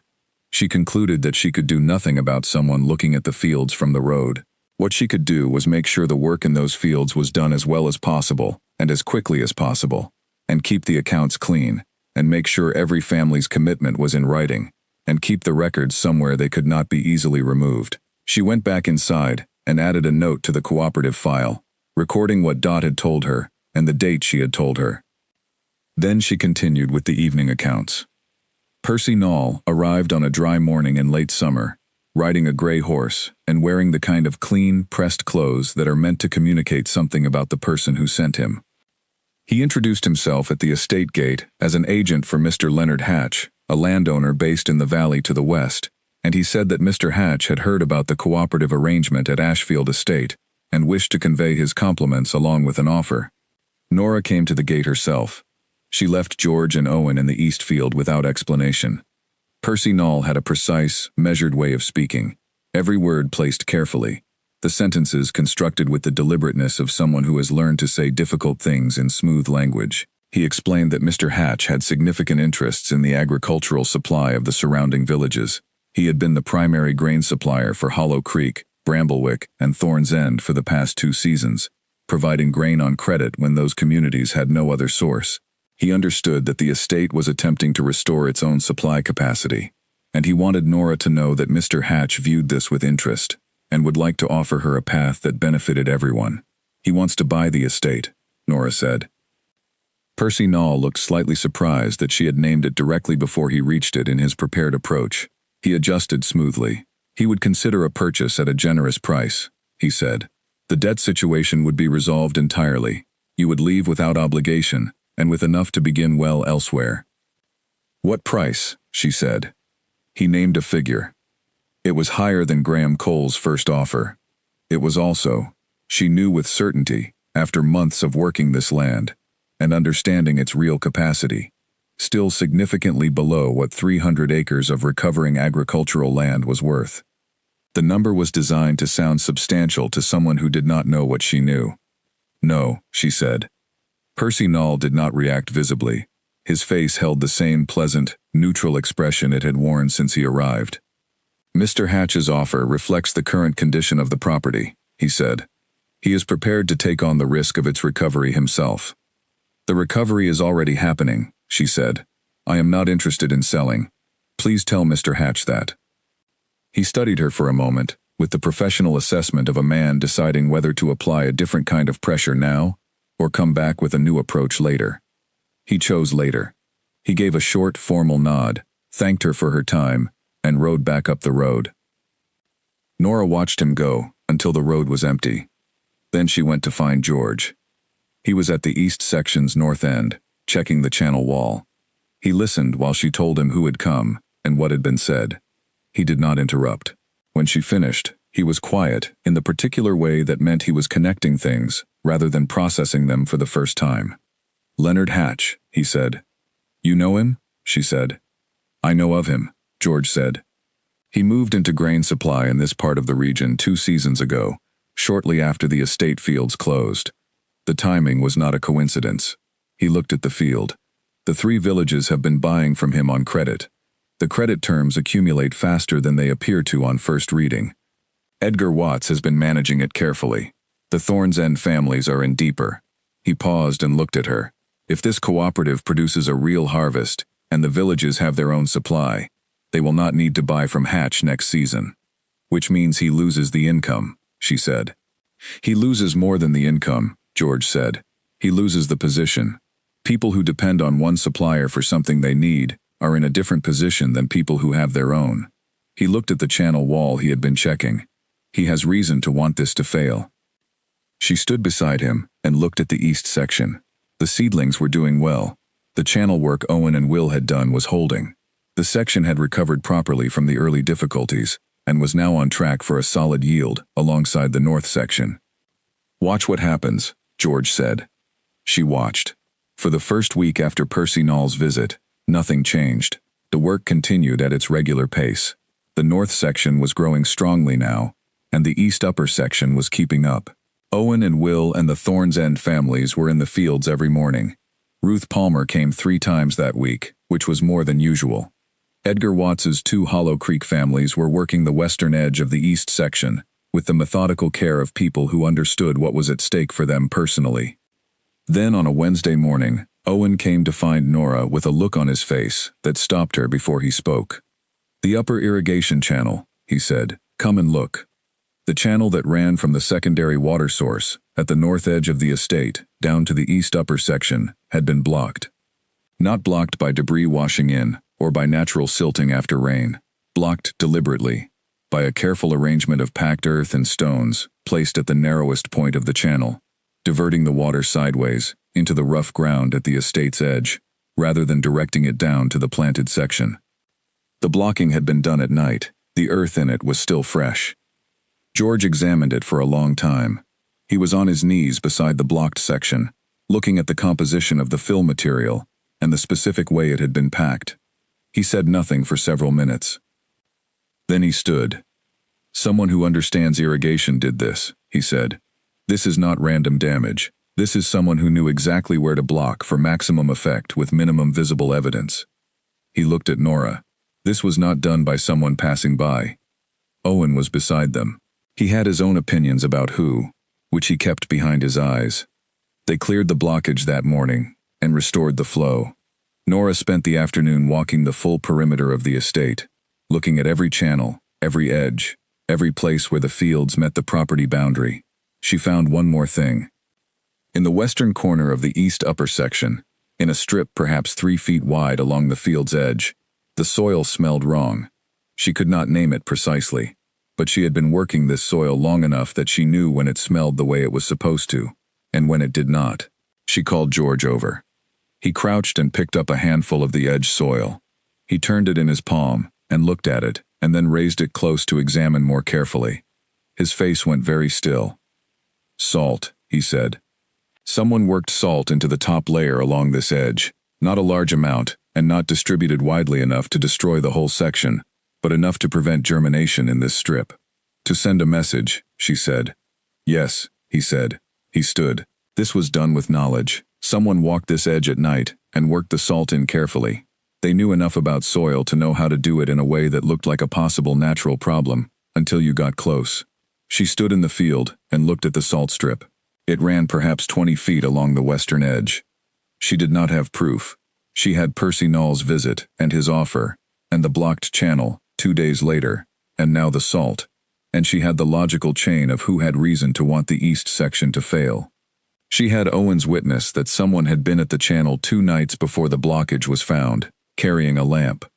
But the chain of cause and she believed effect was not the same as proof she could take anywhere and use. She wrote it all in the notebook. Then the storm came.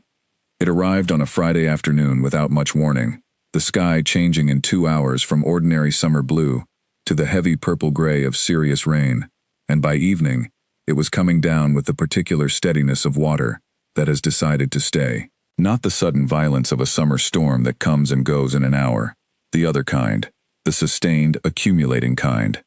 It rained through the night. It was still raining on Saturday morning when Nora went out to check the fields at first light. She was soaked before she reached the north section, but she kept going. The north section was managing. The drainage work they had done there was the oldest and the most thoroughly prepared, and the channels were handling the excess water correctly, directing it away from the planted rows. The seedlings were bent by the force of the rain, but not overwhelmed. She went to the east upper section. The channel wall Owen had repaired after the deliberate blockage was holding on the upper half of the section. But the repair had involved some reshaping of the channel wall, and in that reshaping, there was a section of new earthwork that was less compact than the original, and the sustained pressure of heavy overnight rain had found it. Water was moving across the lower quarter of the section in a thin sheet, spreading where it should have been draining. She stood in the rain and looked at the lower quarter of the east section. The seedlings there were sitting in water. Not a flood, not a dramatic catastrophe, but the specific quiet disaster of seedlings in standing water, which drowns the root system in a way that is not immediately visible on the surface but is final. 3 of the Thorns End families had come despite the weather and were standing at the edge of the section, looking at the same thing Nora was looking at. Owen was there. Will Stokes was there. They were all looking. "Can we save it?" she said. George was beside her. He looked at the standing water and then at the sky, which showed no change. "Not all of it," he said. "If the rain stops tonight, we can save a portion of the lower quarter. If it continues through tomorrow, the lower quarter is lost." The rain continued through the night and through most of Sunday. By Sunday afternoon, when it finally stopped, the lower quarter of the east upper section was gone. She walked through it carefully after the standing water began to recede, checking every row, and the confirmation of what she could already see from the edge was complete and total. Gone. The seedlings that had been in that lower quarter had drowned. What remained was mud and bent stems with no living root beneath them. She stood in the middle of the ruined section. She could see where the good soil of the upper section ended and where the damage began. The line was not a clean one, but it was clear enough. Above it, the east section was intact and would produce. Below it, there was nothing. The Thorns End families had gone home when the rain showed no sign of ending. Owen and Will had gone to check the north section. George had gone with them. She was alone in the ruined quarter. The mud was deep under her boots. The gray afternoon light made the field look flat and exhausted. The months of preparation work that had gone into the east section, the careful drainage, the soil restoration, the nights Owen and Will had spent reinforcing the channel wall, the specific piece of repair work that the deliberate blockage had forced and that the storm had then found and used, all of it was visible in what was standing and in what was not. She had not thought much about what failure would actually feel like while she was in the middle of preventing it. She thought about it now. She heard boots in the mud behind her. George came across the field and stood beside her. He looked at the ruined quarter, and then he looked at the intact upper portion of the east section, and then he looked at the north section, visible beyond the field boundary, which was fine, which was growing, which was real. He said nothing for a moment. Then he said, "You still have the north section." She looked at him. "The east section above the damage line is intact," he said. "The north section is intact. Everything we need from this harvest is still in the ground." He held her gaze. "The quarter we lost was additional capacity. Important, yes, but additional. The core of what you need to show is still there." She looked at the ruined section again. She thought about the Thorns End families who had committed their labor to it. She thought about what they would say when they saw this. "The families need to know what happened," she said. "All of them. Everything. What Hatch's man said, what the channel blockage was, what the salt was, what the storm did." "Yes," George said. "Today," she said. "Yes," George said. She turned and walked out of the mud and back toward the estate. She had a great deal to say, and she intended to say it plainly, and the people who needed to hear it deserved to hear it before another day passed. That was the one thing she was entirely certain of. Everything else would be figured out in the saying of it. She walked back toward the house quickly and did not slow down. She had sent word to the Thorns End families before she reached the house, asking 2 of the cooperative members she passed near the gate to carry the message. She sent word to Owen and Will, who were already at the channel examining the damage. She sent word to George, who was in the north section. She had a fire going in the kitchen hearth by the time George came in. He sat at the kitchen table, and she set tea in front of him and sat across from him. "I want to tell them everything," she said. "Yes," he said. "Everything I know and everything I suspect," she said. "The full truth of it. The channel, the salt, Hatch's offer, the storm, the damage, all of it." "Yes," he said again. She looked at him. "You are not going to tell me it is too risky to say what I believe about Hatch without proof. You will say what you believe, and say that you believe it," he said. "That is not the same as accusing. People can draw their own conclusions. They have been drawing conclusions about Leonard Hatch for 2 seasons. She poured tea and looked at the table. She thought about the families who had committed to the east upper section, and what they were going to hear tomorrow morning. She thought about Edith Marsh, who had walked from Thorns End to look at a field and had said it deserved a yes. She thought about Owen, who had shown up at the gate because he heard something was happening and he wanted to see for himself. These people had made their decisions with their own eyes and their own judgment. They deserved to have their eyes and judgment respected now, when the news was hard. the same way she had respected it when she was asking for their commitment. "The north section is still there," George said. "Yes," she said. "Say that too," he said. "Say it first." She looked at him. "Say what they still have first," he said. "Then what was lost. Not the other way around." She thought about this. "You believe that matters," she said. "I believe people hear the first thing you say most clearly," he said, "and I believe the north section is the most important thing to be clear about right now." She sat with that for a moment. "All right," she said. George finished his tea and went back to the north section to check it before the last light was gone, as he did every evening, a habit that had not varied once since the work had begun. Nora sat at the table for a while after he left. She was not composing what she would say tomorrow. She already knew what she would say. She was letting it settle, the way she let difficult things settle when she needed to carry them clearly. Through the kitchen window, in the last of the day's light, she could see the north section's silhouette against the darkening sky. The growing stalks were visible even at this distance. The particular shape of wheat at this stage of its development, full enough to have substance against the sky. It was still there, all of it. Everything she had built and taught herself, and organized and restored and watched grow through those months of slow, careful, daily work, was still there, except the ruined lower quarter of the east section. And the ruined lower quarter of the east section was not the story. The north section was the story. The upper east section was the story. The channel wall Owen was reinforcing right now in the fading light was the story. She had let herself stand in the mud for a while today, in the ruined section, in the specific grief of damaged work. She had needed to stand there. That was the honest thing. And now she was done standing there. She stood up. She set aside the tea. She went to the desk and opened the accounts and began writing down what the cooperative still had, in numbers, section by section, yield projection by yield projection, honest and precise. Tomorrow she would show everyone what was true. All of what was true, including the part that was still standing. She called the meeting at the estate, at the edge of the north field, in the early morning 2 days after the storm. They all came. The 4 Thorns End families arrived together, coming down the southern road while the dew was still on the grass. Dot Birch was at their front, walking with the purposeful steadiness of someone who has already decided that whatever she is going to hear, she intends to hear it standing upright. Owen Barr was already at the gate when Nora came outside, sitting on the wall the way George sat, with the ease of someone who belongs to a place. Will Stokes came shortly after. Ruth Palmer had arrived before any of them, and was standing slightly apart near the north field's edge with her arms folded, in the position she took when she was doing her most careful listening. Edgar Watts came. He arrived on foot from Hollow Creek, alone, and he stood at the back of the assembled group with the contained expression of a man who has learned not to show what he feels until he has heard everything there is to hear.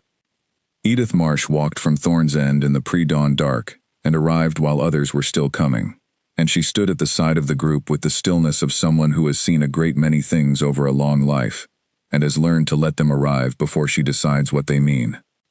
George stood at the back. Arthur Dale was not there.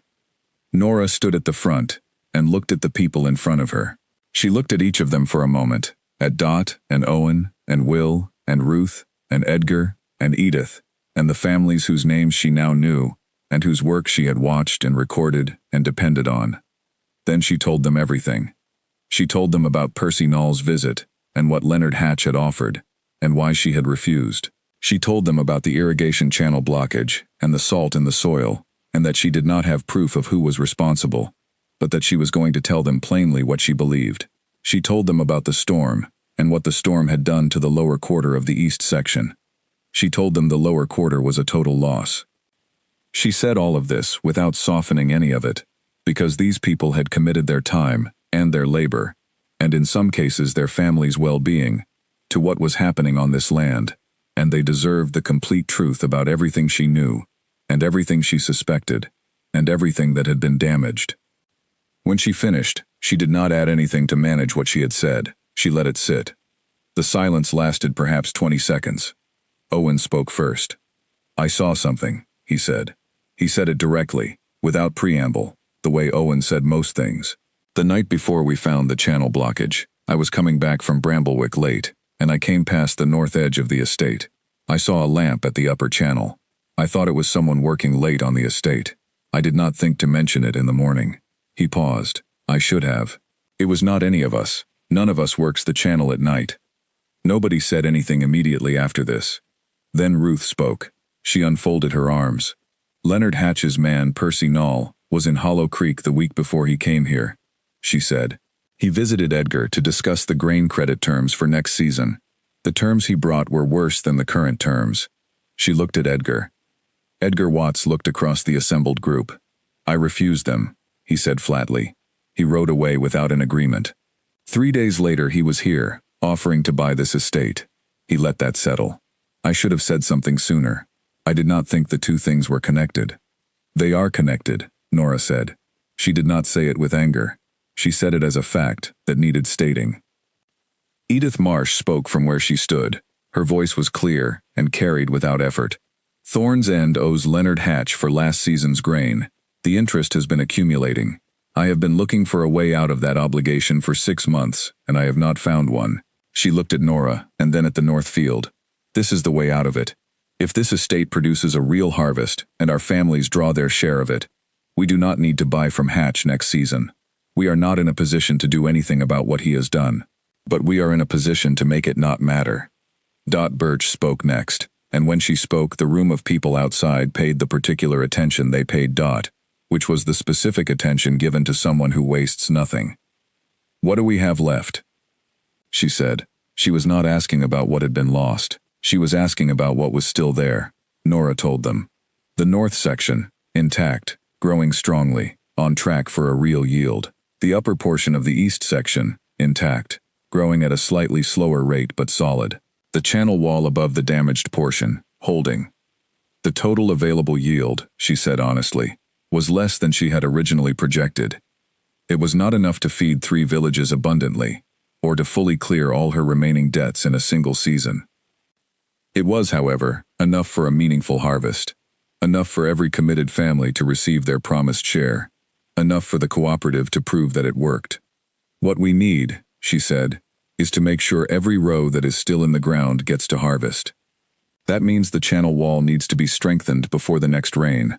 That means the rows in the east section's upper portion need careful management through the next 4 weeks. That means everyone here stays committed." A silence.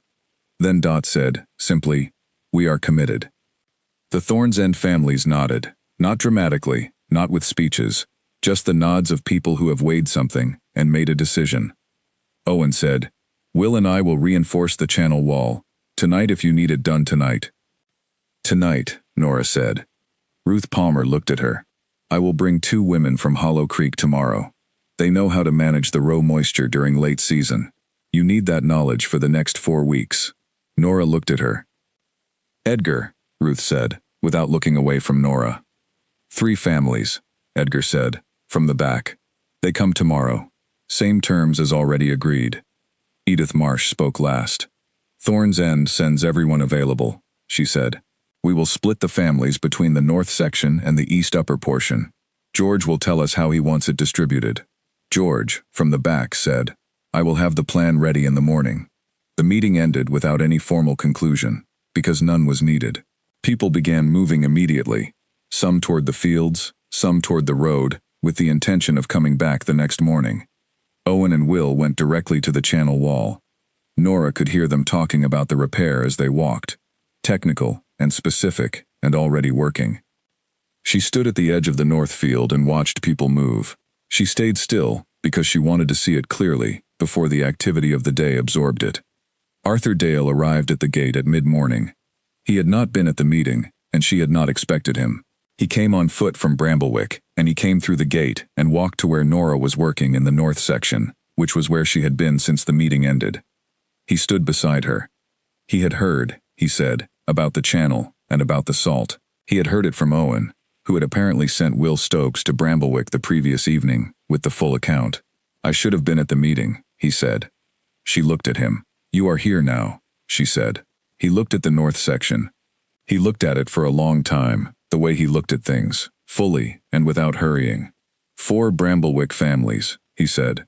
Formally. The terms in your proposal. Written and signed. He paused. Starting today. She held his gaze. She did not make the moment larger than it was. Today is good, she said. He nodded. He walked to where George was directing work on the north section and began asking questions. The specific technical questions of someone who intends to understand what they are committing to and does not want a summary. 4 weeks. Owen and Will's channel wall repair was finished by noon of the following day and was built more carefully than any previous version, Owen having spent the intervening hours thinking about exactly where the previous repair had failed and making sure the new one could not fail in the same way. Ruth's 2 women from Hollow Creek arrived the next morning. They were sisters, both in their 50s, who had grown up farming and who knew how to read the specific signs of late-season stress in grain and how to address each one. They moved through the north section and the east upper section with the quiet authority of people who have done this their whole lives, and they showed Nora and the others what to watch for in the mornings and what to do about what they found. Nora added their names and their shares to her records. Edgar Watts arrived himself on the 5th day. He had not planned to work the field himself, she understood, but he had walked from Hollow Creek in the morning and looked at what was happening and then simply stayed and worked. He said nothing about this, as though it required no comment. He was right that it required no comment. The cooperative now had 14 committed families across 3 villages, plus George and Owen and Will and Ruth, and the 2 sisters from Hollow Creek. Nora was in the field every day, from before sunrise to the last of the light. She did not think about Leonard Hatch. She thought about the north section and the east upper section and the channel wall and the moisture levels and the 4 weeks. She thought about her daughter, who was in the fields now too, most mornings, helping with the tasks she was able to help with and learning from the Thorn's End children's parents, without either she or they making a formal arrangement of it. The 4 weeks moved the way the most important weeks move, both fast and slow, each day both endless in its hours and gone too quickly in its result. Nora kept the accounts and managed the channel monitoring and walked both sections every morning with her notebook and recorded what she saw.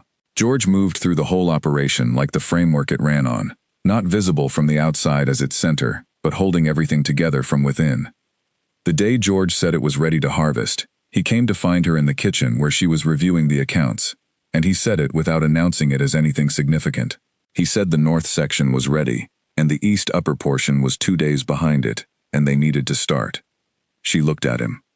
"Everyone," she said. "Everyone," he said. She sent word to all 3 villages that evening. She asked every committed family and every person who had contributed to send their available people beginning the following morning. She did not describe what was coming, because she did not want to say it before it was in their hands. They came. Every family she had written to, every person she had asked. The Thorn's End families, all 4 of them at full strength, Ruth Palmer and the 2 Hollow Creek sisters, and Edgar Watts himself, and the 3 Hollow Creek families, Owen and Will, Arthur Dale with 4 Bramblewick families, including a woman named Helen Crane who turned out to know more about the final stages of grain harvesting than anyone else on the estate. George organized the whole operation from the beginning of the first morning. He moved through the fields without raising his voice, directing by asking rather than telling, putting the right knowledge in the right place. Helen Crane led the north section cutting. Dot Birch managed the gathering. Owen and Will handled the transport between sections. Ruth organized the sorting. Nora worked in the north section through all 3 days of the harvest. She cut and gathered, and sorted and moved, and did not stop except to drink water, and to check her accounts in the evenings. Her hands were fully calloused now, no longer blistering under any of the work, and the motions were natural. The motions of someone who has been doing this long enough that the body knows what to do before the mind has finished instructing it. On the afternoon of the 2nd day, Gerald Fitch arrived. He was the 3rd creditor, the one whose terms she had never fully understood, the one who had sent a letter months earlier saying he intended to visit. He was a small man in a neat coat with a watchful face. He walked to the edge of the harvest operation and stood there looking at it. Nora came to him, with dust on her clothes and her hair loose from the morning's work. He looked at the field. He looked at the people in it. He looked at the organized yield, accumulating at the field's edge under Dot Birch's careful management. He looked at all of it for a while without speaking. "I was told this estate was finished," he said. "The person who told you that was mistaken," she said. He looked at her, with the expression of a man recalculating something important. "Your debt to me," he said. "The terms allow an extension, if the estate is demonstrably operational, and on a sound management footing." "As you can see," she said. "Yes," he said, "as I can see." He stayed through the end of the day. He watched the operation. He spoke to George for a while, and then to Edgar Watts, and then to Owen Barr, and she did not overhear what was said, and did not try to. When he left, he said he would be in contact about the extended terms. The harvest finished on the third afternoon. The yield was counted and sorted and allocated over the following 2 days. Every share was calculated exactly as written. Every family received what had been promised to them. And Nora walked through the allocation with her records open and available for anyone who wanted to check them against what they received. And no one found a discrepancy, because there were no discrepancies. Graham Cole arrived on the 5th day after the harvest ended, as arranged, to collect the Harlow debt payment. Nora had the full sum ready. She had calculated it from her records the evening before, counted it twice, and put it in an envelope with the debt document inside it. George stood beside her when Cole arrived, not as any kind of witness or support, just because he happened to be near the gate when Cole rode up, and he stayed. Nora gave Cole the envelope. He counted it. He checked it against the document. He looked up. "Paid in full," he said. He said it with a slight change in his expression that she understood was genuine surprise, the professional adjustment of someone whose original assessment had been incorrect. He gave her the receipt. He rode away. She held the receipt for a moment. Then she put it in her pocket and went back to the field. There was still work to do. There would always be more work to do. That was the nature of it, and she had made peace with that a long time ago. She walked back through the gate and into the north field in the late afternoon light, the field that had started one thing and become another, the field that George had first shown her, and that she had crouched beside, and looked at with the first genuine certainty she had felt since the morning she woke up to bare curtain rods, and a stripped house, and 300 acres of exhausted land. She stood in the middle of it for a moment. The gold light of the late afternoon moved across the harvested rows, touching the cut stalks and the cleared earth. The field was quiet. The people had gone home to their villages with their shares. The estate was still. She stood in the middle of the north field that had fed 3 villages and thought about the piece of paper in her pocket that said it was done. Then she went inside. Clara was at the kitchen table with her notebook, the one she had started keeping several weeks ago, writing things down about the soil in a neat, careful hand. She looked up when Nora came in. "Is it finished?" she said. "The harvest is finished," Nora said. Clara looked at her. "And the debt?" "The first one is paid," Nora said. "The others are being managed." Clara looked back at her notebook. She wrote something in it. Then she looked up again. "George says the South Channel needs to be checked before winter," she said. "George is right," Nora said. Clara nodded and returned to her notes, very serious, very absorbed. Nora sat down at the table and opened her own accounts and began writing the final record of the harvest, clear and complete and true. Outside, the north field rested in the evening quiet, done for this season, ready for the next. 6 months after the harvest, on a clear morning in early autumn when the air had the first suggestion of cold in it, Nora Whitfield stood at the edge of the east upper section and looked at what the land had become. The section had been replanted in the weeks after the storm damage was fully cleared. The new planting had gone in under better conditions than the first attempt, the channel wall properly rebuilt, and the drainage improved by the work Owen and Will had done after the repair, and it had produced. Not at the same level as the north section, which had had more time and more careful preparation from the start, but steadily and honestly, adding real yield to the cooperative's second season, alongside the north section, that had now been through one full harvest, and was responding to the work done on it, with the deeper generosity that comes to land, which has been properly rested and amended. 14 families now worked the estate land, 8 from Thorn's End, 3 from Hollow Creek, 3 from Bramblewick. They had organized themselves, using Nora's written arrangement as the framework, and their own accumulated knowledge of each other as the operating practice, into a rotation system that George had designed over the winter. Families moved through different sections on a schedule that kept any one section from being overworked and any one family from exhausting themselves on the same task week after week. The system worked, because the people in it were willing to make it work. That was the plain truth of it, and Nora had stopped trying to find a more complicated explanation. She walked the east section's edge with her notebook, as she did every morning. The notebook was a fourth one now, the previous three filled with the learning curve of the past year and a half. This one was more compact in its observations, the entries shorter, because she needed fewer words to record what she now understood. The long explanatory notes of the first months, when she was learning the vocabulary of what she was looking at, had given way to the quick specific notations of someone who reads the field the way she reads writing, with automatic comprehension and only occasional pause. She heard footsteps behind her. George came through the gate, at the east end of the section, with his hat against the morning chill, and his work jacket, and the same steady pace he always carried. He nodded at her. "The south drainage held through yesterday's rain," he said. "Good," she said. He walked beside her for a portion of the morning circuit, which had become their daily practice. The two of them walking part of the section together and talking about what they saw and what the day needed. They disagreed sometimes. He was patient with her disagreements, and she was patient with his, and they had both learned that the other was usually bringing something useful to the disagreement, even when neither fully conceded the point, and that the outcomes were generally better for the conversation having happened. George lived in the farmhand cottage at the back of the estate.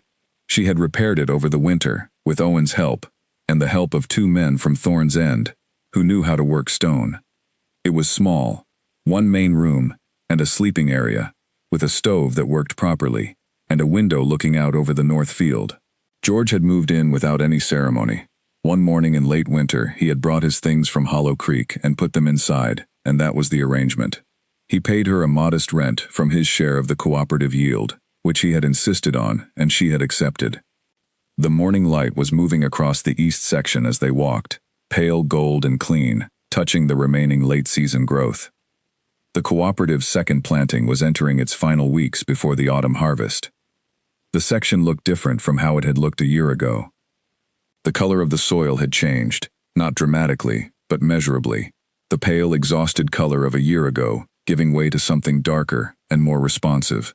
George said this would continue. Good management of soil was cumulative. Each season of proper work built on the last. "The Bramblewick families are starting at 7, he said. "Arthur told me yesterday," she said. Arthur Dale had not become an easy or uncomplicated person. He was still quick to identify problems and slow to concede points. And his approach to the cooperative's monthly meetings was the approach of someone who takes everything seriously and expects everyone else to do the same. But he brought those qualities to the cooperative's benefit now, rather than to its resistance, and he had shown himself, more than once, to be the person who caught a problem before it became a crisis, which was worth more to Nora than a dozen easier personalities would have been. He had told her, at the end of the first harvest season, that he had been wrong to wait as long as he had before formally committing. He said it plainly, without excess, the way he said everything. She had told him that his caution had come from his responsibility to his community, and that was not something she would criticize in hindsight. He had looked at her with the expression of someone who is deciding whether to push back on this, and then deciding not to. Edgar Watts's formal commitment had come after the harvest, on a piece of paper Ruth Palmer had delivered to the estate gate with Edgar's signature, and no additional explanation. She had added it to the file of cooperative agreements in the study desk. The file was thick now. Leonard Hatch had made one more attempt. It had come through a legal letter delivered in the winter, citing a debt instrument that Hatch claimed gave him a claim against the estate's yield. He argued that Earl Whitfield had entered a financing arrangement with him before Daniel took formal ownership, and that this arrangement created an obligation that passed with the estate. Nora had taken the letter to the study and spent 3 days reading it against everything in the cellar trunk. She had found, in Earl Whitfield's correspondence, a letter addressed to the same business partner that explicitly described a financing arrangement with Hatch as settled and fully closed, 18 months before the date Hatch was now citing in his claim.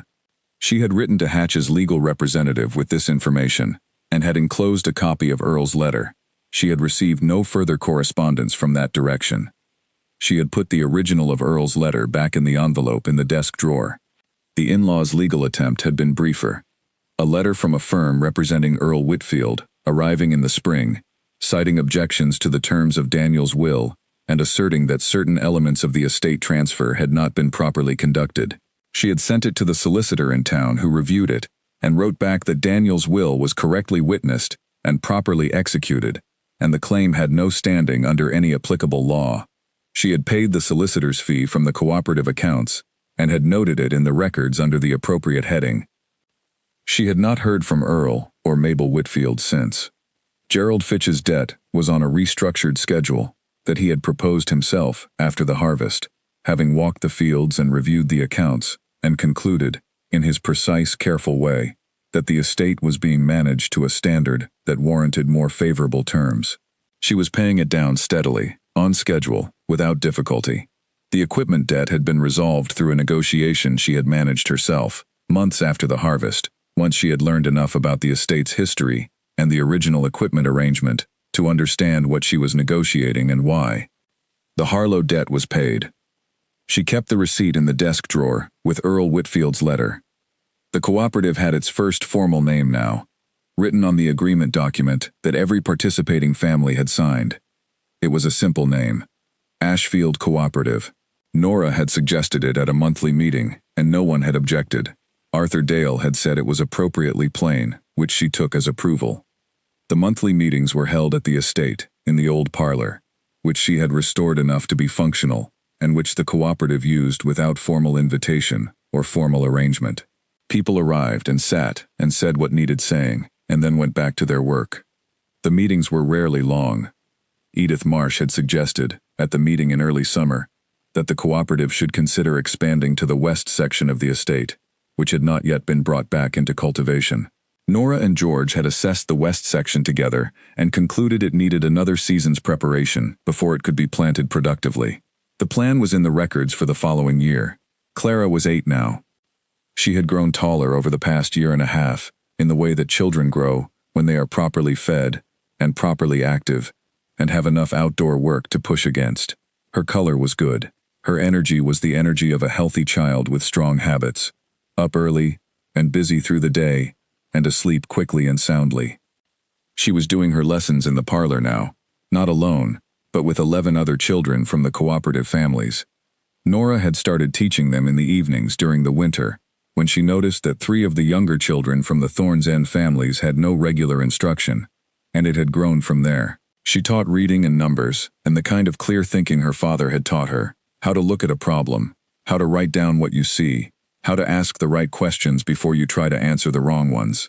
Clara helped with the youngest students. She had a particular patience with children who were learning to read, sitting beside them and pointing to the words, without any sign of impatience at the pace of it, which Nora had not taught her, and which was entirely her own. In the fields, Clara had progressed from helping with small tasks to taking responsibility for defined sections of monitoring on her own. George had given her the south channel to check every morning before he arrived, and she did it with the same seriousness she brought to her notebooks, reporting to George what she found and listening to what he said about it. One morning in early autumn, Nora looked out the kitchen window and saw Clara and George walking the north section together, Clara talking and George listening in the particular way he listened when he was taking something seriously, and she stood at the window for a moment before going back to what she had been doing. George had stopped telling her things she already knew. That shift, which had happened gradually over several months, was the most accurate measure she had of how much had changed. She finished her morning circuit of the east section and came back to the house. She put the notebook on the kitchen table and put the kettle on the stove and stood at the window while the water heated. The north field was visible from here, the one that had been the beginning of everything, the section George had shown her on a morning when she had not yet known enough to understand what she was looking at. It had now been through a full season of proper management and was showing the particular settled confidence of land that has been treated correctly, darker than it had been, richer, more ready. She thought about the morning she had stood in this kitchen, in bare feet on cold boards looking at fields she did not know how to use. She thought about the will on the desk, and the 3 debts, and the empty curtain rods, and the piece of paper she had written one line on. She found that paper sometimes, when she was looking for something else in the desk drawer. She had not put it away anywhere particular. It was just there, in the drawer, occasionally visible when she was searching for something else. She had read it more than once without intending to, in the course of looking for other things. The kettle began. She made tea and took it to the study. The maps from the cellar trunk were on the wall, the original hand-drawn ones that were now 23 years old, and over them, she had placed her own additions in her own hand, notes on what each section was doing and had done, which drainage lines had been restored, and which still needed work, where the soil recovery was advanced, and where it needed more time. The study was her office now. She had not planned it to be anything. It had become what it was through use. She sat at the desk and reviewed the second season's accounts while she drank the tea. The numbers were clean. The shares were distributed as agreed. The autumn harvest would clear the remaining balance on the Fitch debt if the east upper section held to its current projections, which it was showing every sign of doing. After that, the estate would be operating free of inherited debt for the first time. She wrote this down in the accounts and then looked at it for a moment. Then she put the ledger away and went to check on the parlor. The children were at their lessons. One of the younger Thorn's End girls was bent over her reading exercise with the deep concentration of someone encountering letters that are beginning to become words, not reliably, not automatically, but starting to. Clara was beside her, pointing at the page, saying something quietly. The girl looked at the page and said a word aloud, and Clara nodded, and the girl said it again, more confidently. Nora stood in the doorway for a moment. Then she went back outside. She walked the north field in the clear autumn morning, moving at the pace she always moved at, with full attention and no hurry. The field was ready for its autumn work. The section rotation George had designed would shift the families through it over the coming weeks, preparing it for the winter period and for next year's planting in the correct sequence. She walked to the far end of the field, where the stone wall ran along the estate's eastern boundary, and the old oak tree stood taller than everything else, enormous and unchanged, the same tree that had been there on the first morning, and was the surest sign that at least in its corner, the soil had always been what it could be. Clara was at the stone wall. She had come out from the parlor somehow, at some point while Nora was walking, and was standing on the lower stones of the wall looking out over the field with the particular expression she wore when she was thinking about something she had not yet found words for. She had her notebook in one hand and her pencil in the other, and she was not writing. Nora came up beside her. Clara glanced over. Then she looked back at the field. "When I am grown up," Clara said, "this is what I want to do." Nora looked out at the field beside her.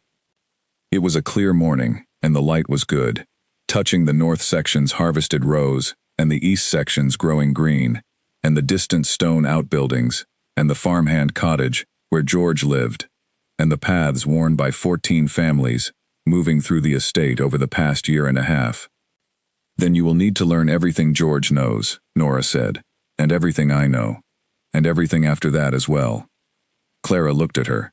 The expression on her face was one that Nora had seen before, and could not fully describe. The expression of a child seeing her future clearly, and without fear. "I know," Clara said. She jumped down from the wall and ran back through the field toward the house, her notebook tucked under her arm, calling something back over her shoulder as she went. Her voice carried in the clean morning air across the open ground, bright and clear. Nora stood at the stone wall with one hand resting on the old rough stone, and watched her go. The field stretched out around her, wide and working and alive. The cooperative was in it. The 3 villages were in it. George was somewhere in the north section already, checking the morning condition of the soil with the hands that had worked this ground for more than 20 years and had come back to it of their own decision. The estate that had been stripped and abandoned and left for her to fail in was now a place that 14 families depended on, and those families had made it that way alongside her, with their own hands and their own knowledge and their own decision that it was worth committing to. She had stayed when she was expected to leave. She had worked when the work seemed impossible. She had kept the land, and the land had kept its word. She turned from the wall and walked back through the north field toward the house, through the harvested rows and the good dark soil, and the morning settled around her with the particular quiet of a place that knows what it is and what it is for. There was still work to do. There would always be more. She walked on.